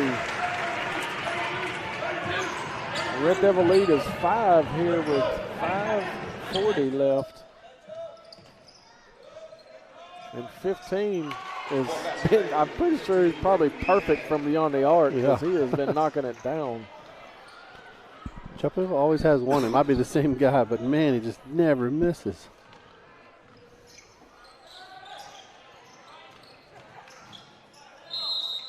He almost got that to go. That's going to put him, I mean, it's going to send TJ to the line, but it's also going to put them at the bonus. So any foul from here on is going to bring them to the line. He's been a lot more aggressive here in this second quarter.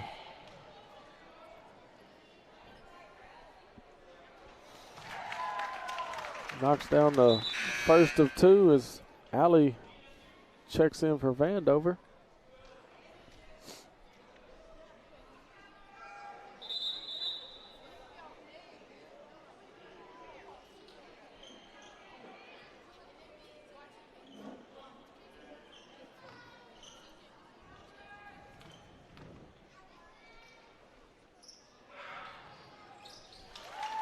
Moreland makes them both.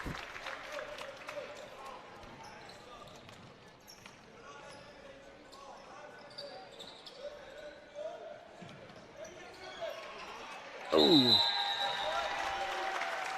Allie, with the long arms he's got, was able to steal that ball away, but it was tied up. It's going to be Mineola possession with a chance to cut it to 3.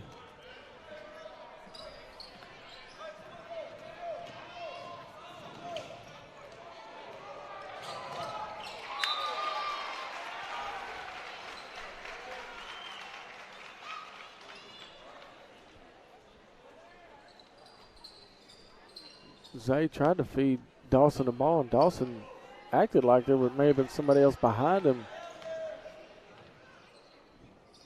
Ball gets turned over. Oh, no, you can't let that happen. Wow. We heard him saying earlier when he got the ball at that elbow, let him shoot the ball, let him shoot the ball. So it's kind of their game plan here on defense, but I don't think they meant for him to be able to just take a step and do a layup, though. Trying to make number 23 beat him instead of 15, huh?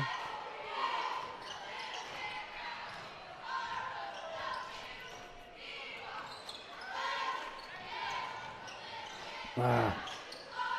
Ooh, good seal there, but good look inside, yeah. Connor's big enough there. He needs to get up off the ground and finish strong. He didn't even hang on to the basketball there. That was a great backside seal and a feed. He's just got to finish that down low.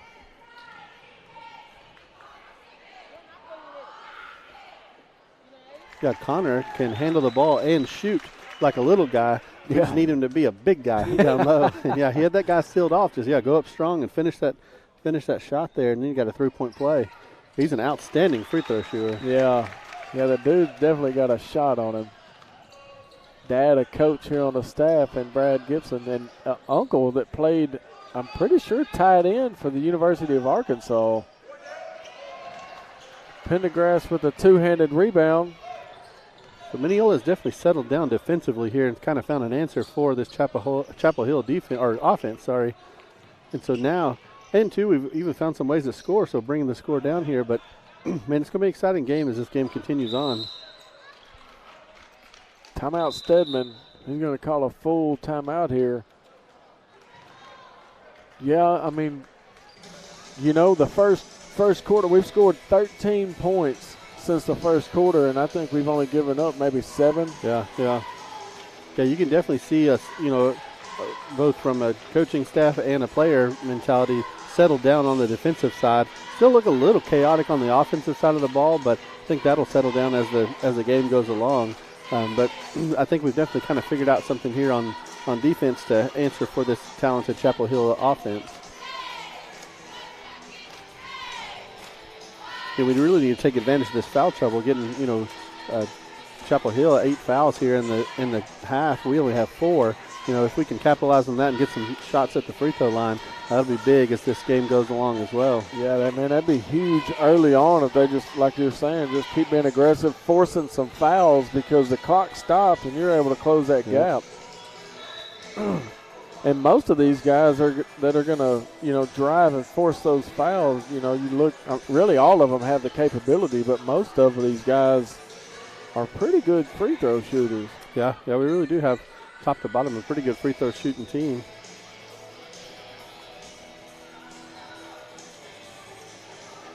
Yeah, we don't have just that hack-a-shack guy you can just foul and he don't have a chance to make a free throw. All these guys can shoot pretty well. So that leaves us with 3 timeouts left and Chapel Hill with 5 left in the game.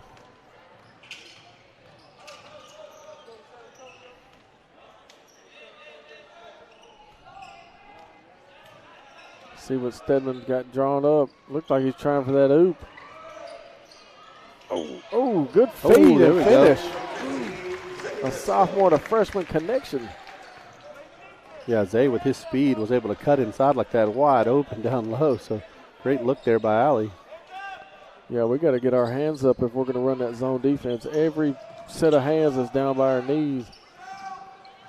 Oh, yep. We were out of position on the rebound, but able to slap that ball off that guy, the Red Devil player. that's exactly what you want to see from this Mineola defense. Is that was an off-balance bad shot from Mount Pleasant. Nothing that's happened before then, And, man, if they're able to get open and make their shot, they'll drop it every time. But that off-balance shot there was off. So exactly what we want to do is force this Mount Pleasant offense into 4 shots like that. Yeah, they've got a chance to close it to 1 here. There we go. And that easily could have been and 1 right there. I thought it was kind of hit on the way up. Strong finish there for Pendergrass. I think the referees might see this foul count too and think that's a little unfair, but Xavier Lipscomb with the steal, and TJ Moreland gives it up last second to tie the ball game. Yes, sir. Yes, sir. Yeah, I think people take a look at Zay and think he's a little short guy out there, but that kid can jump, man. Well, it's a quick jump too. Connor's got to do a better job of filling that. Yeah, they got that ball a little down low, a little too easy. But again, forcing another good off-balance shot there is this Mineola defense. Yeah, Braden Alley went with him well. Oh, not sure how that wasn't called. As Lipscomb protected that ball as he went in and got hit and threw it up.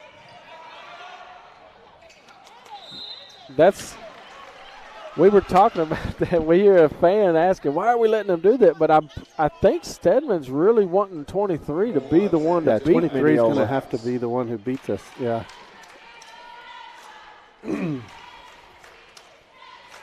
Earlier we heard him audibly saying we're across the court from him, but yeah, let 23 shoot, let him shoot.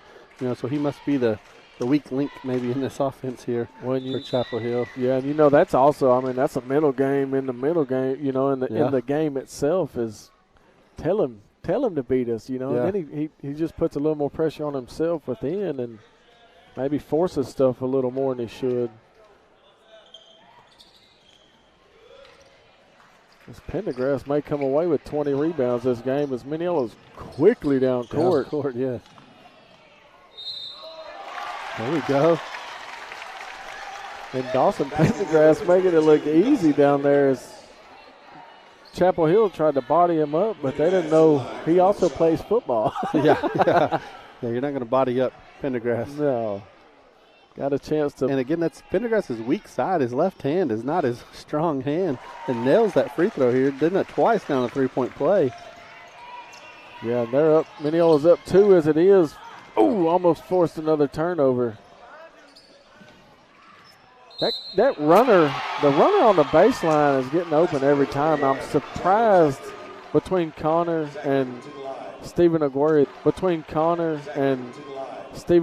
They don't realize as soon as he gets it from the high, he's shooting backside because it's almost like that number 23's dominant hand is the left. They want him to drive left but have that backside option to dish it. So they get a chance to answer the 3-point play here.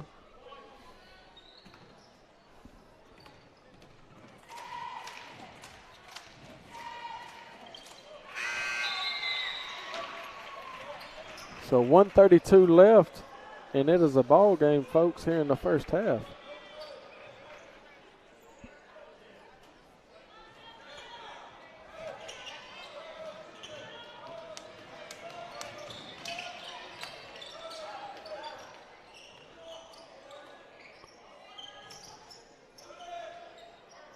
A lot of standing around, and that's surprising because that is not Stedman's strong suit. Ooh. There you go. There you go. Yeah, forcing the issue there, yeah.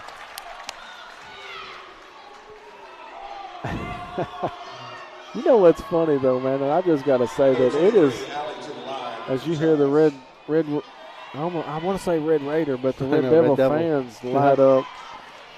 But it says a lot about these Mineola athletes whenever you're facing a school that has prepared. Oh, yeah. All fall season. Yeah. Yeah, since school started August whatever, 20-something, they've been practicing basketball every day. Man, 2 great free throws there by Braden. This dude can turn into a big-time player for Mineola. He's only 14 as a sophomore. Wow. He's a big guy. Yeah, he might liable to put on another 3 or 4 inches as he's got big the rebound there too, right there. Huge box out and rebound. He's strong too, and he's quick and athletic. Yeah. Yep. And What does he play wide receiver for us on the football field? plays wide receiver, but I'm going to tell you, that dude is an absolute beast on a baseball field, too. Really? It's a big possession here for the Yellow Jackets. They get it to Pendergrass. He's going left and muscles it up there. No kidding. And again, very well could have called a foul on that, but no penalty called. 15 seconds left here. Got to let that, they're looking for the three-point shot. Looking for that three-point shot, yeah. Ooh. 2, 1. A little bit strong. Mineola, after an extremely slow start, explodes in the second quarter to lead by no 1. Kidding, to be trailing by, 12? Yeah. Is it that many? 13. 13 points in the first quarter to be trailing by 13, and then come out here in the second quarter and end halftime leading by 1. Coach David Smith from Chapel Hill out on the court arguing with the referees. I don't know if you remember from last year, but he spent the entire halftime arguing with referees last year. That guy enjoys talking with the referees. Yeah, he tries to get a little leg up going into the third quarter. But yeah, 32-31. I mean, huge defensive effort and offensive effort there from the Yellow Jackets. So exciting for the second half. Again, we're going to mute here during halftime just to avoid any copyright issues at all. But we'll be back live for the second half of this Mineola Yellow Jacket versus the Mount Pleasant Chapel Hill Red Devils.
All right, so we're back with you for the second half of this game between the Mineola Yellow Jackets and the Mount Pleasant Chapel Hill Red Devils. A lot to say all in one breath here. That's a good start for Mineola, a miss. So it looked like Chapel Hill traded out number 23 for number 10. He's doing the same thing, open look in the middle, but yeah, misses that first shot there from Chapel Hill. Yeah, I think Chapel Hill realized what Mineola's plan was and tried to put a shooter in that position. And obviously 23 starts over 10, probably for the height there. 23 is a pretty big guy or whatever, probably a big rebounder for them. But 10 looked to be a little quicker and, like you say, maybe a little better shooter. Not sure what the trade out is for the two.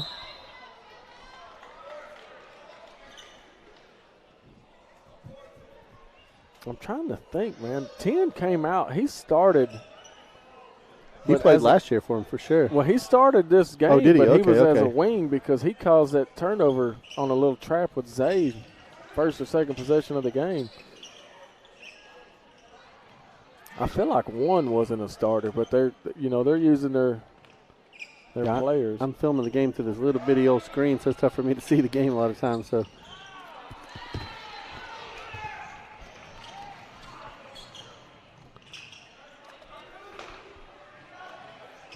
And 15 doesn't left miss him open again. in the corner, yeah.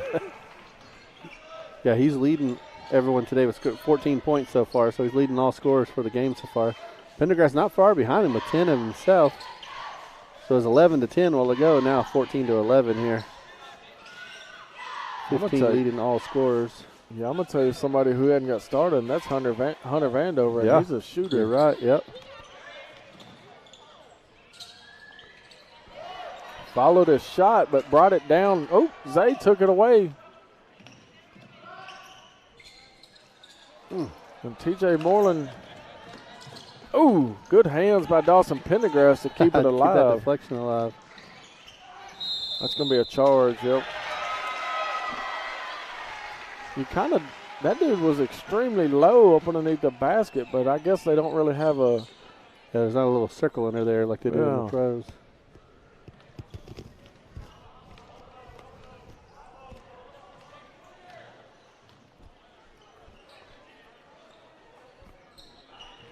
So yeah, it's always exciting coming out here in the third quarter to seeing both teams' adjustments here to see which team will come out, kind of on top here or whatever. So both trying to figure each other out.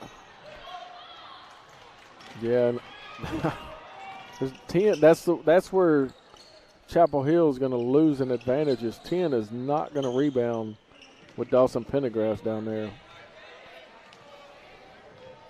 You'd think there'd be that huge, size difference down low on offense as well, getting the ball down to Aguirre or to Pendergrass. Right. And, I mean, you're looking at it right now. 10's down there on Aguirre holding his own, but like you said. There it is, that inside look. Oh, there we go. Yeah, that's going to be a foul all day as the opposing fans light up. Yeah, it's almost sometimes you wonder if everyone's watching the same game. Because, he comes over his back and takes the ball out from in front of him, and fans across the way yelling that that's not a foul. Yeah, you're looking at number one there for Chapel Hill's listed at 6'4". A lot of guys at this level with that height try to go over it and block it from behind, but you're also looking at somebody else at 6'4", and Stephen Aguirre just got about 100 pounds on Chapel Hill's number one. Yeah.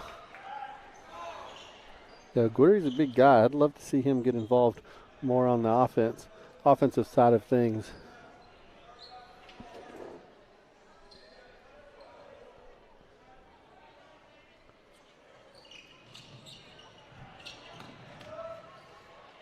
Oh, you got to stay with that, Vandover. Just kind of opened up and let him have it. And this, I think, is where you see Connor Gibson and Braden Alley go to check in. But I think that's where Mineola's got the advantage because both Gibson and Alley are long and big. We saw both of those guys get involved in that into the second half, or first half. They left Moreland open for three, a little long, but Xavier Lipscomb gets it, takes it right back to him, dishes off. And one There with we go. an excellent assist to Stephen Ogueri. Got a chance to tie the game here.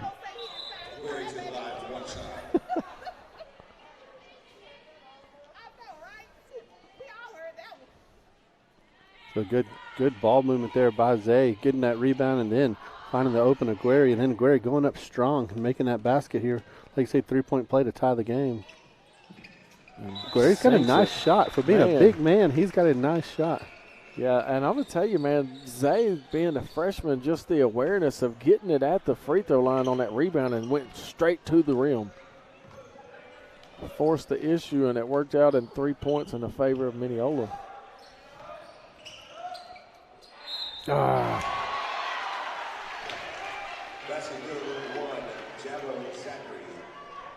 And Chapel Hill going for the answer here. Yeah, it looks like number 10 is a little more athletic than 23 was, so he's able to dribble the ball maybe a little better and just find the open players, whereas 23 had that little drive and had that little jump shot, but outside of that, didn't put much pressure on this defense. Yeah, and he wasn't much of a facilitator is what kind of what you're talking Yeah, to. whereas number 10 moved down that, the side of the lane there and was able to find that open guy flashing the backside there.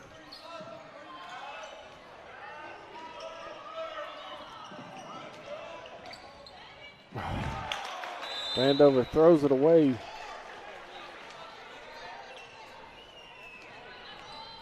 Well, he gets that ball in quick, man. Gets the ball in quick and up the floor quick. Zay, the littlest man, coming down with it again. At some point, I want him to break somebody's ankle and step back and hit it as he gets a foul called against him there. And Stedman, being the guard he is at a collegiate level out there, immediately coaching him up, trying to talk him through a situation.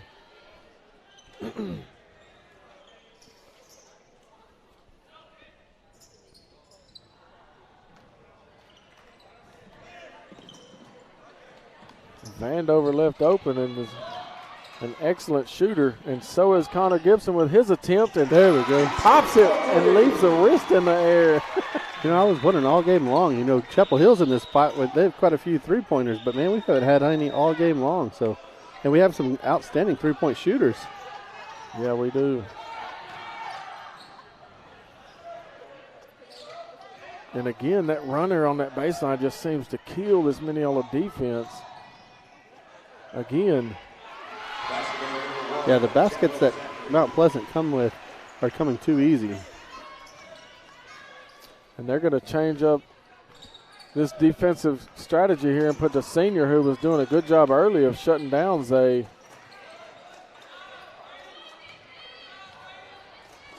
And that number 10 for Mount Pleasant Chapel Hill's got some family ties here to this area as Gibson steps out, leaves it short.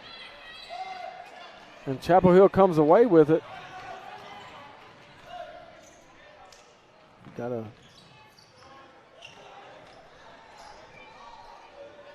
And 15 will hit it, but leaves it long that time. Yeah, but we need a good air ball chant here in the old Jackets Nest. We were just talking about this at halftime, man. This is the biggest crowd we've seen really at any game I've been to and you've been to all season. But it's by far the quietest, too. I need Fisher. Oh, Chris Fisher, I need to get him riled up or something. He's over there. Obviously, both his daughters play for the girls, but he's over there sipping a little Dr. Pepper, trying to pipe it down this one. And it's been a back and forth battle here in the third quarter.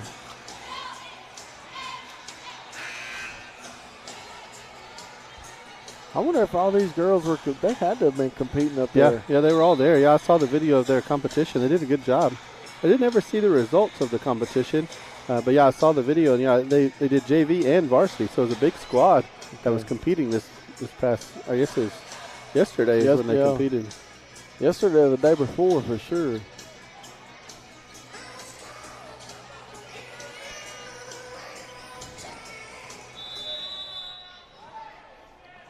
We'll see if that Thunderstruck gets us a copyright, but that's the one that got us before, so I don't think it was long enough, so we'll see. If you see us leave the air, that's what happened. Oh, Mateo almost went out there and got that basketball. Getting coached up by the older brother right now. Dude, this is a big growth chance here for Zay as he's facing a senior basketball player at that. Ooh, good back cut, got to finish. There we go. Yeah, that play top to bottom looked great. You know, watching Mineola play as a team here, I think it's something that we've been wanting to see for some time. You know, Zay running the point and getting everybody involved. I like seeing that from this Mineola team. Yeah, that's definitely needed if we're going to make any noise beyond district. That's going to be a charge there as Stephen Ogueri steps up and alertly plants his feet as that guy was cutting. That was a good defensive IQ play there. And he immediately jumped up there just in time as 23 checks in the game, so interested to see what they do offensively with him. You know, I wouldn't want to have been that Mount Pleasant Chapel Hill offensive guy and hit that brick wall that is Aguirre coming down the middle. Looked like he kind of got a little whiplash there. Oh, 15's got an open look, and he's missed twice, so that's a good sign. He is human after all. Yeah. He comes down the floor just kind of flailing his head in there, so maybe he's trying to – this Mineola defense getting to him. And, you know, Mineola's trying to get Vandover going. He's just not, for whatever reason, not knocking them down this game. Yeah, it's had a couple open looks, but, like I say, just kind of strong off the back of the rim. And Moreland's getting a big break. This is the longest I've seen him out of a game in a while, but Mineola's holding their own here with 20 seconds left here in the third, leading one. Got to get a good shot here. 12 seconds. Get it to the ball handler and facilitator, and Zay Lipscomb, the freshman, at 5 seconds. And he just easily gets by it. Oh, dished it off to Ogueri, but a lot of hands being tossed around there. So they go into the fourth quarter, similar to halftime. Yeah, leading by one. So it looks like 4 fouls on the part of the Red Devils, 2 fouls, team fouls for Mineola, 2 timeouts for the Yellow Jackets, and 5 total timeouts. So not a single timeout's been called by Chapel Hill yet. And you would kind of expect that, really hold them at, just as a basketball school, they're going to be conditioned basketball-wise. You know, that's something that we saw early on with Mineola. They just couldn't get off mentally and physically off the football field onto this hardwood. It's a totally different game. But they're starting to come into their own. We're starting to see a way better team effort. Yeah, tonight probably the best I've seen them play this way. You know, team basketball on offense and defensive side. Each person, you know, doing their own job, you know, but also there to support one another when stuff falls apart. And so that's been a big change in this Mineola team. Especially again, we wanted to see that playing this great Chapel Hill team. You know, 4-0 in the district season so far. We're sitting 2-1. Lost against a Winsboro team we probably should have beat. You know, this is a big game here tonight for both teams. Yeah, and I'm going to tell you a big-time story ending that third quarter is Moreland, a pure shooter from Mineola, got a long rest there. Get his legs and that's back rare up for Moreland to start the fourth quarter with, like you say, a long rest. You know, coming into this fourth quarter fresh. I mean, that's big for Mineola as well.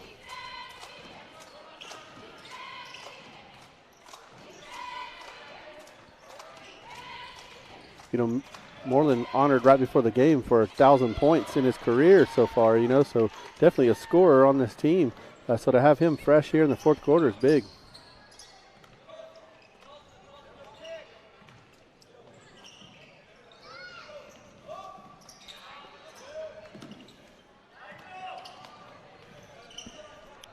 Vandover's, I feel like he's just playing tight. He's not comfortable. Like, this is his first year of varsity basketball. His alley was taking strong. Man, that's great to see that from Allie. You know, like you say, a young player, but a big guy coming to his own like that. I mean, that's big. Taking that open look that they gave him and converting for 2 points. Yeah, and I know his dad's proud to see that because he calls me about every game just wanting to talk about it. You know, we've not seen that so far this season. You know, Braden, he's kind of been timid himself and stuff, you know, not really showing that, you know, part of his game. But here tonight, I mean, that's big for this Mineola team. Yeah, if they can get a little piece, you know, and here's Vandover trying to get him There going. we go, there we go. Finally gets on the board, and Vandover. You know, you can see what a difference that makes. I mean, man, look at that, a 6-point lead now here to start this fourth quarter. Having Vandover nail that shot right there, that's big. Got to continue playing good defense, rebound well. Good little turnaround jumper there. Yeah, Mount Pleasant reminding you that they're not going away. They're not going to give you this one. And, man, they're a good shooting team. You got to play in-your-face type defense to get them off balance and make those bad shots.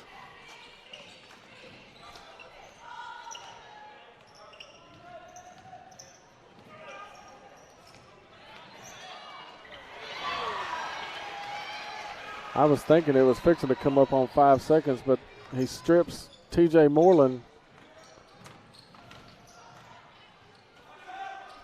23. That's why they were begging for him to shoot it.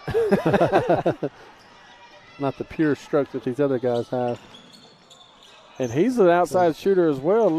Oh, look at Vandover down there battling. Oh, did he get away? Oh. Yes, sir. They called the charge. You could easily probably see it on this live stream. He leaned in and shouldered whoever that was. Tried to make that move, yeah. Oh, Coach sure don't like it. Coach Schmidt, he's always in a referee's ear. But, yeah, he definitely went out of his way to make contact there. Just a good call there. I'll take a neutral approach and say that was a good call. Yeah. And that coach is definitely in his ear going down the court. You got to watch the 5-second call. Whoop. Kick it out. Ooh. Moreland's got to see that they all bit in on him, and Zay and Hunter were both open.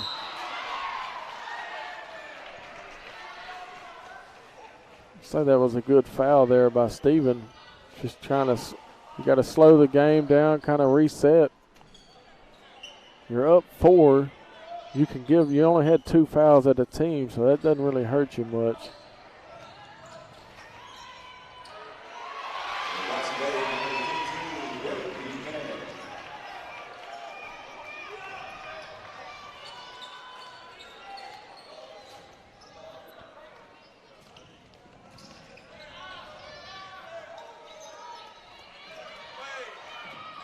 And Dawson had him sealed off and made a tough basket there. Yeah. A good look from Aguirre up top. Yeah. Rebound. Golly. Uh-oh.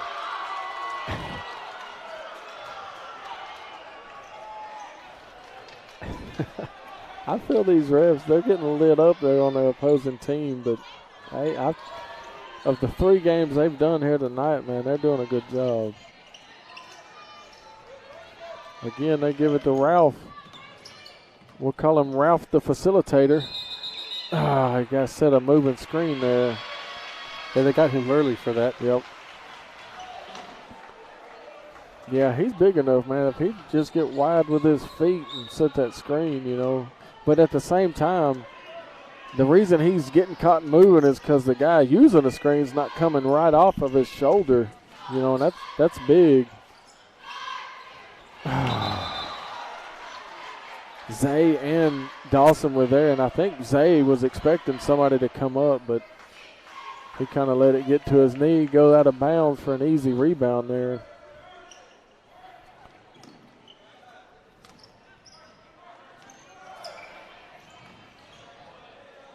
Early on, Mineola was in a zone, and they went to a man look. Red Devils use a full timeout here. It's that's a difficult assignment there for Dawson Pendergrass to have to cover, 15 as a true basketball player. Yeah. As we mentioned before, Dawson's just a true athlete, but, man, Dawson's with him step for step, but 15 just shows you with the hand in his face, still able to knock down that little jumper there. So, very talented player there for Mount Pleasant Chapel Hill. Yeah, he's sitting at 20 points 20 on the points, game. leading all scorers with 20 points. Dawson with 12, so, again, two of the best players going at each other. But, again, a tough assignment there for Pendergrass. Yeah, and I'm going to tell you something. Whenever you think of tough assignments of the opposing team, you're always going to find 22 around him, because last year at Atlanta, he's facing a 6'8", 6'9", number one forward recruit in the nation, and the point total didn't really tell you how the game was. Dude, I thought he did an excellent job against did an him. outstanding job. And that's another game, too, we've talked about many times over, is if Mineola hadn't have spotted them the 20-something point lead that they did, how much different that game would have been. So much of sports is mental, and basketball is a big part of that mental sport. And Mineola believing in themselves in that game, in the beginning, how much different that would be. And I hope we're seeing that here tonight, this Mineola team gaining some confidence here, playing a good Chapel Hill team, realizing that, hey, we can play with these guys, we can beat these guys. Yeah. Hopefully changing the season as it goes. Yeah, they need you got just under 4 minutes left here in the ball game, up 2. Just got to control, get some good looks at the baskets, play great defense. I've missed some of Mineola's better games. Like I heard played an outstanding game here against Van, where we beat Van with a last-second buzzer beater. I missed that game. But this is a night and day different team than I saw us play Winsboro a couple weeks ago. Oh, man.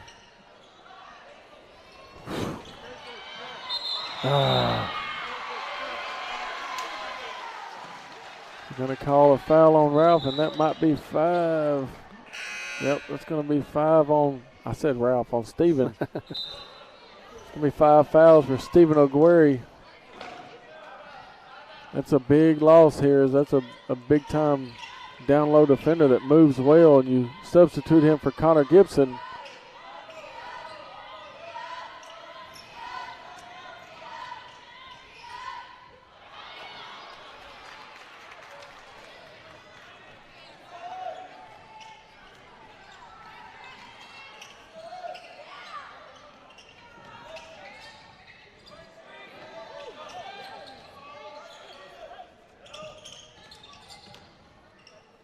Somebody we hadn't seen shoot much on that three-point, or just shoot much period, is Zay outside, and he can shoot as well. That's a charge there, yep. He moved with him, as that's going to be an and one opportunity for Moreland. You could see that guy kind of just slide over with his hips, and they'll call a charge or a block every time there. Moreland's in the line for one shot. So timing-wise, he was there, but just the way he slid himself into position wasn't stable while taking that charge. So the call is actually a block. Bucket is good. Should be just be a one shot here. Yeah. And that's something, that charge is a tough deal, because you get a good athlete, basketball player, shooter, and you're sitting there talking about one and number 2. If he sees you step in there too early, he's going to adjust and just kind of go around you, and that's exactly what you saw there. And then the guy tries to move to adjust, but you can't do that. It's not a charge anymore. Nails that free throw. Big free throw there. Big free throw.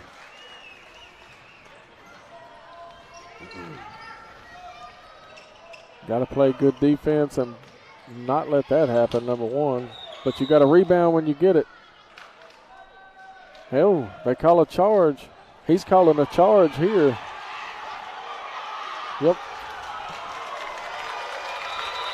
Uh-oh. He blew the whistle and called the charge out here. He just wasn't as firm with it. Of course. Coach on the sidelines is not happy. Who was it called against? It was called against Zero. Oh, Zero. On that drive. Dawson stepped up, and he was there, and he fell. It was a little late as far as it happening whenever you think about the play, but the referee blew the whistle and made the call. There's another charge. Something has or another to be block. Another block. Something has to be called. And that's going to be 1 and 1.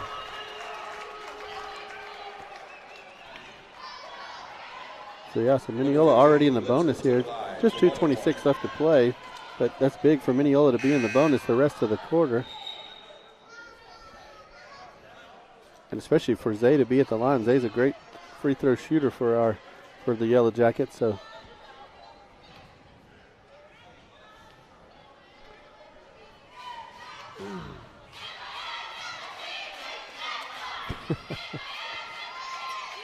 Get in there, baby. oh, Get that come shooter's on. roll. Yeah, there you go. A little short off the front rim, but yeah, rolls in. Up by 6 now with 2:26 left to play.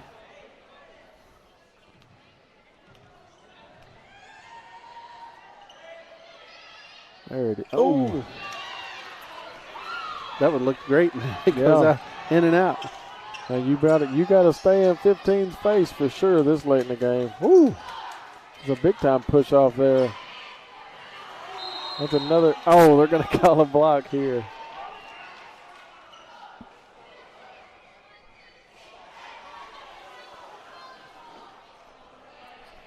But he was passing that ball, I thought.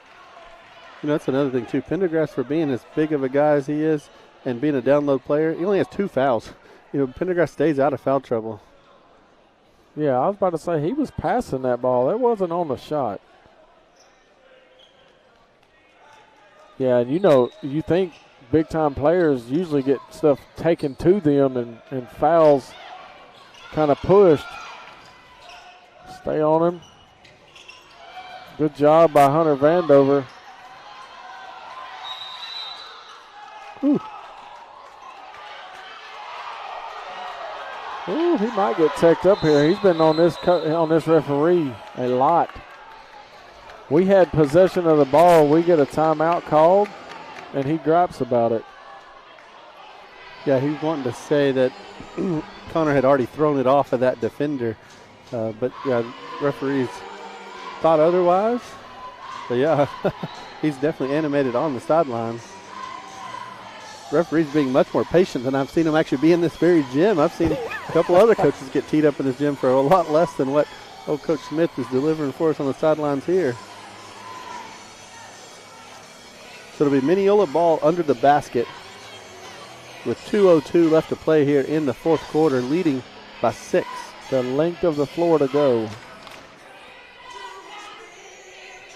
And that, yeah, Mineola's got 1 timeout left, so as long as they can hang on to a lead, it shouldn't hurt you. Yeah, Chapel Hill having all 4 of their timeouts. You might see a lot of those used here in the final quarter.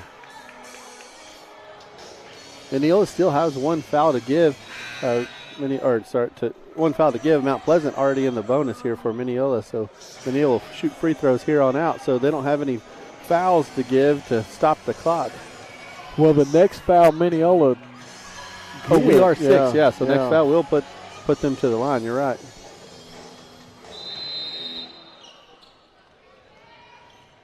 They're going to invite Connor Gibson with the basketball.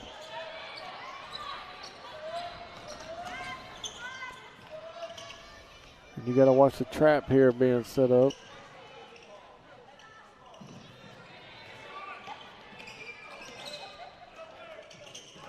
And you know, you don't want to force anything as far as a shot goes. You want to make sure you get a free throw here because there is no shot clock. And so Mineola could literally just keep this ball away from Mount Pleasant.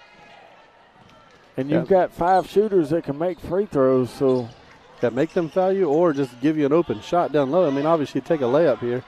But, yeah, definitely don't force anything. 5 seconds.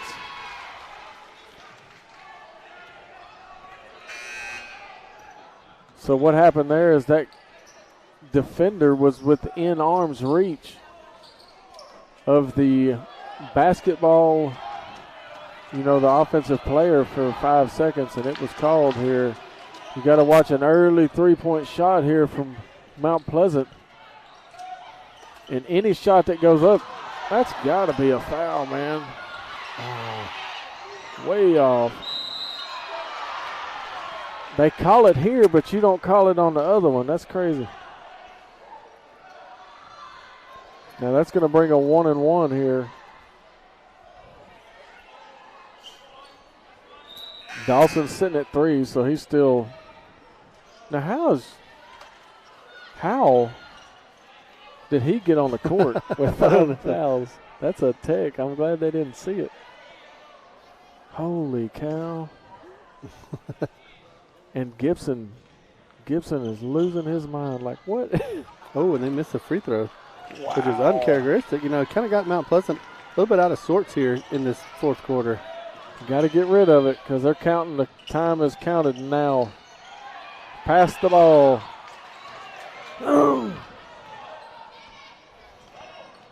That referee is quick to count too, man.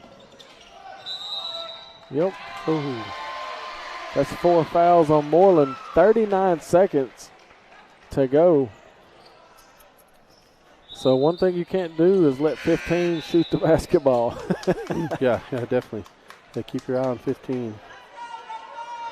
You may notice here Mount Pleasant not shooting free throws. When an offensive foul, you don't shoot 1-and-1 free throws. So somebody's got to go get that and get the clock started. Somebody's got to go get that and get the clock started. That is ridiculous. Wow. And we just talked about that. Come on, Hunter. Golly. Now it sends him to the line for a 1-and-1 opportunity, and you got to think, I mean, you got a lot of subs coming in and out here, and you're an offensive possession and a defensive possession whenever you think about substitutes for the Red Devils right now. And you got to think with this guy into the game, he's definitely an offensive player. Man, Mount Pleasant again with another missed free throw. Man, you can't be missing free throws like that down the stretch, boy. You know they'll be talking about that tomorrow in practice. Especially as a basketball school, right? And Mineola, yeah, but I say. Mineola uses the last timeout. You've been practicing free throws all year long for this moment here, and then to miss free throws in your biggest moment. So, yeah, Mineola calls their last timeout. 25 seconds left to play here in the fourth quarter. Mineola's still leading by 6. Again, two free throw opportunities there for Mount Pleasant. Missed both of them. You know, this kind of is going to shake up the district whenever you think about just looking at games and scores and thinking how Mineola gets beat by Winsboro and somebody else. Mineola's only lost one game. We've played 2. We're 2-1. We had an off game last Friday, so I'm thinking Mineola's about the girls. 2-1, yeah, in the district so far. Yeah, you handle Mount Vernon and just squeak by Harmony. Yep. And then you come in here and almost dominate this team in the second half. Especially after giving up 12 points in the first quarter. You know, again, Mineola kind of being dominant since then. You know, and so, yeah, but again, this is a different team. We missed the game on Tuesday, so I wasn't able to see that game, but just a different team here tonight playing. And again, hopefully we can keep this up as the district continues. You know, we'll have to go to Quitman on Tuesday. You know, it's a much improved Quitman team. Coach Brandon Fields there in Quitman has put a pretty good team together on the full court there, so it's not going to be a give-me game there in Quitman either. So Mineola's going to have to come with their full effort.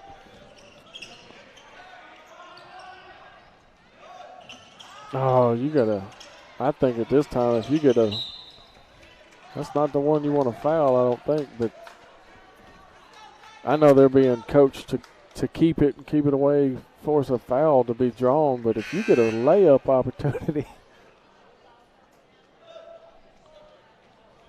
Number 15, let's go to the line for 1-1. Now I hope Stedman realizes this is 1-1. Got a lot of faith in the freshman here. He is a good free throw shooter. You see him just kind of aiming it a bit. He kind of did that earlier too. Well, a little bit too much in his head. Big moment. Just don't foul. Oh, big block there. Go dunk it on him too. Oh.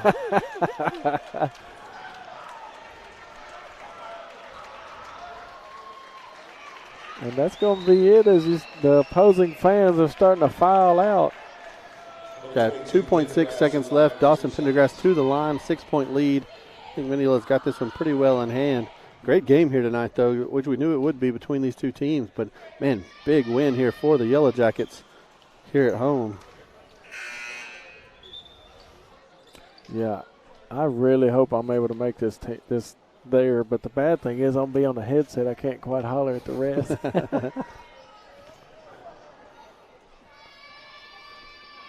There he goes. To finish the deals, they just really have to just stand there. And Mineola beats the undefeated first-place team in the district here, 53-46 at home. So, yeah, it's a big game there for Mineola, big win for Mineola. You know, Big as we win. mentioned last week, or from last year, you know, this kind of same thing happened in the district last year. And I believe Mineola and Chapel Hill ended up tied for the district and just kind of split the district championship. So, may see a similar thing here. But, again, Mount Pleasant, Chapel Hill still has to go the second way through district, no different than the Yellow Jackets do. So, anything can happen the second time through. And Mineola's going to have to go to Chapel Hill next time to play. And, man, that's always a tough gym to play in. So, man, thanks for joining us here tonight. Two great games between the Lady Jackets and here your Yellow Jacket team.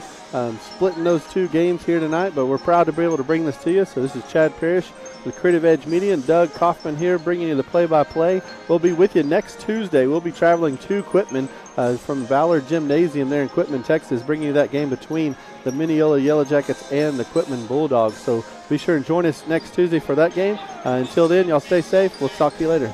All right.